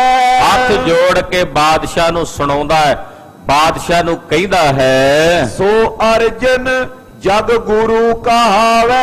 ਸਾਰਾ ਬਾਦਸ਼ਾਹ ਸਲਾਮਤ, ਆਪਕਾ ਇਕਰਾਰ ਬੁਲੰਦ ਰਹੇ। ਕਹਿੰਦਾ ਸੁਣੋ ਜੀ, ਜਿਹੜਾ ਗੁਰੂ ਅਰਜਨ ਦੇਵ ਆਪਣੇ ਆਪ ਨੂੰ ਸੰਸਾਰ ਦਾ ਗੁਰੂ ਕਹਾਉਂਦਾ, ਇੱਕ ਵਚਨ ਸ਼ਬਦ ਵਰਤਦਾ ਮਹਾਰਾਜ ਜੀ ਵਾਸਤੇ, ਸਤਕਾਰ ਵਾਲੇ ਬੋਲ ਨਹੀਂ ਬੋਲਦਾ। ਕਹਿੰਦਾ ਗੁਰੂ ਅਰਜਨ ਦੇਵ ਜਿਹੜਾ ਆਪਣੇ ਆਪ ਨੂੰ ਸੰਸਾਰ ਦਾ ਗੁਰੂ ਕਹਾਉਂਦਾ ਹੈ, ਕਿਉਂ ਦਿਸ਼ ਤੇ ਤਨ ਜਿਸ ਟਿਗੇ ਆਵੇ। ਚਾਰਾਂ ਦਿਸ਼ਾਵਾਂ ਤੋਂ ਲੱਖਾਂ ਲੋਕ ਉਹਦੇ ਕੋਲ ਆਉਂਦੇ ਨੇ, ਲੱਖਾਂ ਰੁਪਈਆ ਚੜਾਵਾ ਉਹਦੇ ਪੈਰਾਂ ਵਿੱਚ ਲਿਆ ਕੇ ਚੜਾਉਂਦੇ ਨੇ। ਤੁਮ ਤੇ ਤਰਾਸ ਨ ਕੈਸੇ ਪਾਵੇ। ਦੇਖੋ ਜੀ, ਉੱਤੇ ਤੁਹਾਡੇ ਕੋਲੋਂ ਥੋੜਾ ਜਿੰਨਾ ਵੀ ਨਹੀਂ ਡਰਦਾ ਬਾਦਸ਼ਾਹ। ਤੂੰ ਹਿੰਦੁਸਤਾਨ ਦਾ ਬਾਦਸ਼ਾਹ, ਉਹ ਤੇਰੇ ਕੋਲੋਂ ਰੰਚਕ ਭਰ ਵੀ ਨਹੀਂ ਡਰਦਾ। ਤੇ ਵਾਕਈ ਸਤਿਗੁਰੂ ਜੀ ਡਰਦੇ ਵੀ ਕੋਈ ਨਹੀਂ, ਇਹਦੇ 'ਚ ਕੋਈ ਦੋ ਰਾਏ ਵੀ ਨਹੀਂ। ਇਹ ਗੱਲ ਚੰਦੂ ਦੀ ਬਿਲਕੁਲ ਸਹੀ ਹੈ। ਮੇਰੇ ਸਤਿਗੁਰੂ ਨਹੀਂ ਡਰਦੇ ਕਿਸੇ ਤੋਂ, ਉਹ ਨਾ ਡਰਦੇ ਨੇ ਤੇ ਨਾ ਡਰਾਉਂਦੇ ਨੇ। ਪੈ ਕਾਹੂ ਕੋ ਦੇਤ ਨਹਿ ਨਹਿ ਪੈ ਮਾਨ ਧਿਆਨ। ਨਾ ਡਰਦੇ ਨੇ ਨਾ ਡਰਾਉਂਦੇ ਨੇ। ਇਹ ਗੁਰਮਤਿ ਦਾ ਸਿਧਾਂਤ ਹੈ, ਨਾ ਡਰਨਾ ਤੇ ਨਾ ਡਰਾਉਣਾ। ਲੋਕਾਂ ਦੀ ਬਿਰਤੀ ਹੁੰਦੀ ਹੈ, ਨਾਲੇ ਆਪ ਡਰਦੇ ਨਾ ਡਰਾਉਂਦੇ ਨੇ, ਡਰਦੇ ਵੀ ਨੇ ਤੇ ਡਰਾਉਂਦੇ ਵੀ ਨੇ। ਕਿਸੇ ਜਾਨਵਰ ਨੂੰ ਮਾਰਨ ਲੱਗੀਏ ਨਾ, ਉਹ ਵੀ ਅੱਗੋਂ ਮਾਰਨ ਪੈਂਦਾ, ਉਹ ਨਾਲੇ ਆਪ ਡਰਦਾ ਨਾਲੇ ਡਰਾਉਂਦਾ ਮਾਰਨ ਵਾਲੇ ਨੂੰ ਵੀ। ਆਪ ਵੀ ਡਰਦਾ ਹੁੰਦਾ ਉਹ, ਪਰ ਡਰਾਉਂਦਾ ਵੀ ਹੈ। ਇਹ ਜਾਨਵਰ ਦੀ ਬਿਰਤੀ ਹੋ ਸਕਦੀ, ਇਨਸਾਨ ਦੀ ਨਹੀਂ, ਡਰਨਾ ਤੇ ਡਰਾਉਣਾ। ਭਗਵਾਨ ਦੀ ਬਿਰਤੀ ਤਾਂ ਇਹ ਹੈ, ਨਾ ਡਰਨਾ ਤੇ ਨਾ ਡਰਾਉਣਾ। ਚੰਦੂ ਕਹਿ ਰਿਹਾ, ਕਹਿੰਦਾ ਬਾਦਸ਼ਾਹ ਤੇਰੇ ਤੋਂ ਬੱਚਾ ਬੱਚਾ ਡਰਦਾ ਹਿੰਦੁਸਤਾਨ ਦਾ, ਪਰ ਵੇਖ ਗੁਰੂ ਅਰਜਨ ਦੇਵ ਸਾਹਿਬ ਨਹੀਂ ਡਰਦੇ ਤੇਰੇ ਤੋਂ, ਉਹ ਨਹੀਂ ਤੇਰਾ ਭੈ ਮੰਨਦੇ। ਨਿਜ ਪੂਜਾ ਅਰ ਧਨ ਕੋ ਦੇਖ। ਉਹ ਆਪਣੀ ਪੂਜਾ ਹੁੰਦੀ ਵੇਖ ਕੇ, ਉਹਨਾਂ ਦੀ ਪੂਜਾ ਹੁੰਦੀ ਆ, ਬੜੇ ਲੋਕ ਆ ਕੇ ਉਹਨਾਂ ਨੂੰ ਪੂਜਦੇ ਨੇ, ਫਿਰ ਬਹੁਤ ਸਾਰਾ ਚੜਾਵਾ ਉਹਨਾਂ ਦੇ ਚਰਨਾਂ ਵਿੱਚ ਚੜਦਾ, ਬਹੁਤ ਸਾਰੇ ਧਨ ਲੈ ਕੇ ਉਹਨਾਂ ਦੇ ਚਰਨਾਂ ਵਿੱਚ ਆਉਂਦੇ ਆ। ਉਹ ਆਪਣਾ ਧਨ ਵੇਖ ਕੇ, ਆਪਣੀ ਪੂਜਾ ਤੇ ਪ੍ਰਤਿਸ਼ਠਾ ਵੇਖ ਕੇ, ਜਿਸ ਕੇ ਔਰ ਹੰਕਾਰ ਵਿਸ਼ੇਖ। ਉਹਨਾਂ ਦੇ ਹਿਰਦੇ ਵਿੱਚ ਹੰਕਾਰ ਹੈ, ਉਹ ਹੰਕਾਰ ਨਾਲ ਭਰੇ ਹੋਏ ਨੇ। ਸ਼ਹਿਜ਼ਾਦਾ ਜੋ ਤੁਮੇ ਨਿਕਾਰਿਓ। ਬਾਦਸ਼ਾਹ ਸੁਣ, ਜਿਹੜਾ ਸਹਜਾਦਾ ਤੂੰ ਆਪਣੇ ਦੇਸ਼ ਵਿੱਚੋਂ ਕੱਢਿਆ, ਨਕਾਲਾ ਦੇ ਕੇ ਵੀ ਨਿਕਲ ਜਾ ਮੇਰੇ ਦੇਸ਼ ਚੋਂ, ਤੁਹਾਡਾ ਦੁਸ਼ਮਣ ਸਭ ਤੋਂ ਵੱਡਾ ਦੁਸ਼ਮਣ ਹੀ ਹੈ, ਜਿਹੜਾ ਤੁਹਾਡੇ ਤਖਤ ਨੂੰ ਖੋਹਣਾ ਚਾਹੁੰਦਾ ਸੀ, ਤੁਹਾਡਾ ਤਖਤ ਲੈਣਾ ਚਾਹੁੰਦਾ ਸੀ, ਉਹਨੂੰ ਤੁਸੀਂ ਦੇਸ਼ ਨਿਕਾਲਾ ਕਰਕੇ ਕੱਢਿਆ, ਤੁਹਾਡਾ ਉਹ ਦੁਸ਼ਮਣ ਹੈ। ਨੈ ਕਿਸ ਤਿਸ ਕੋ ਆਦਰ ਧਾਰਿਓ। ਪੂਰੇ ਹਿੰਦੁਸਤਾਨ ਵਿੱਚ ਉਹ ਫਿਰ ਰਿਹਾ, ਕਿਸੇ ਨਵਾਬ ਨੇ, ਕਿਸੇ ਸਾਹਿਬਜ਼ਾਦੇ ਨੇ, ਕਿਸੇ ਵੀ ਅਫਸਰ ਨੇ, ਅਹਿਲਕਾਰ ਵਜ਼ੀਰ ਨੇ ਸਹਿਜਾਦੇ ਖੁਸਰੋ ਨੂੰ ਪਨਾਹ ਨਹੀਂ ਦਿੱਤੀ, ਉਹਦਾ ਕਿਸੇ ਨੇ ਆਦਰ ਨਹੀਂ ਕੀਤਾ। ਪਿੰਡ ਵਾਲੇ ਨਗਰਾਂ ਵਾਲੇ ਵੀ ਉਹਨੂੰ ਆਪਣੇ ਕੋਲੋਂ ਡੇਰਾ ਨਹੀਂ ਕਰਨ ਦਿੰਦੇ। ਤੁਮ ਤੇ ਬੜਾ ਕਿ ਤੁਮ ਸਮਝਾਨ। ਪਰ ਤੇਰੇ ਤੋਂ ਵੱਡਾ ਤੇ ਤੈਨੂੰ ਇੱਕ ਆਪਣੇ ਸਮਾਨ ਜਾਣ ਕੇ ਪਹੁੰਚਿਓ ਗੁਰ ਅਰਜਨ ਕੇ ਥਾਨ। ਖਬਰੇ ਉਹਨਾਂ ਨੇ ਗੁਰੂ ਅਰਜਨ ਦੇਵ ਸਾਹਿਬ ਨੂੰ ਤੇਰੇ ਤੋਂ ਵੀ ਵੱਡਾ ਸਮਝਿਆ ਕਿ ਖਰੇ ਤੇਰੇ ਬਰਾਬਰ ਸਮਝਿਆ ਖੁਸਰੋ ਨੇ। ਉਹ ਉਹਨਾਂ ਦੇ ਕੋਲ ਗਿਆ ਸੀ ਜੀ, ਮੈਨੂੰ ਇਹ ਪਤਾ ਲੱਗਾ, ਪੱਕੀ ਖਬਰ ਹੈ ਇਸ ਗੱਲ ਦੀ। ਮੇਰਾ ਖਾਸ ਮੁਖਬਰ ਜਿਹੜਾ ਸੀ ਉਹ ਆਇਆ ਚੱਲ ਕੇ, ਉਹਨੇ ਮੈਨੂੰ ਆ ਕੇ ਪੂਰੀ ਗੱਲ ਦੱਸੀ ਵੀ ਕੱਲਾ ਉਹਨੂੰ ਪਨਾਹ ਹੀ ਨਹੀਂ ਦਿੱਤੀ ਗੁਰੂ ਜੀ ਨੇ, 5000 ਰੁਪਈਆ ਵੀ ਦਿੱਤਾ, ਉਹਦੀ ਮਦਦ ਕੀਤੀ, ਉਹਨੂੰ ਕਈ ਦਿਨ ਰੱਖ ਕੇ ਉਹਨੂੰ ਲੰਗਰ ਛਕਾਇਆ। ਬਾਦਸ਼ਾਹ ਦੇ ਕੰਨ ਭਰ ਰਿਹਾ ਚੰਦੂ, ਤੇ ਬਾਦਸ਼ਾਹ ਸੁਣ ਕੇ ਇੱਕਦਮ ਗੁੱਸੇ ਵਿੱਚ ਆਇਆ। ਧੰਨ ਗੁਰੂ ਅਰਜਨ ਦੇਵ ਸਾਹਿਬ ਜੀ ਦੇ ਉੱਤੇ ਦੰਡ ਲਾਣਾ ਚਾਹੁੰਦਾ ਹੈ।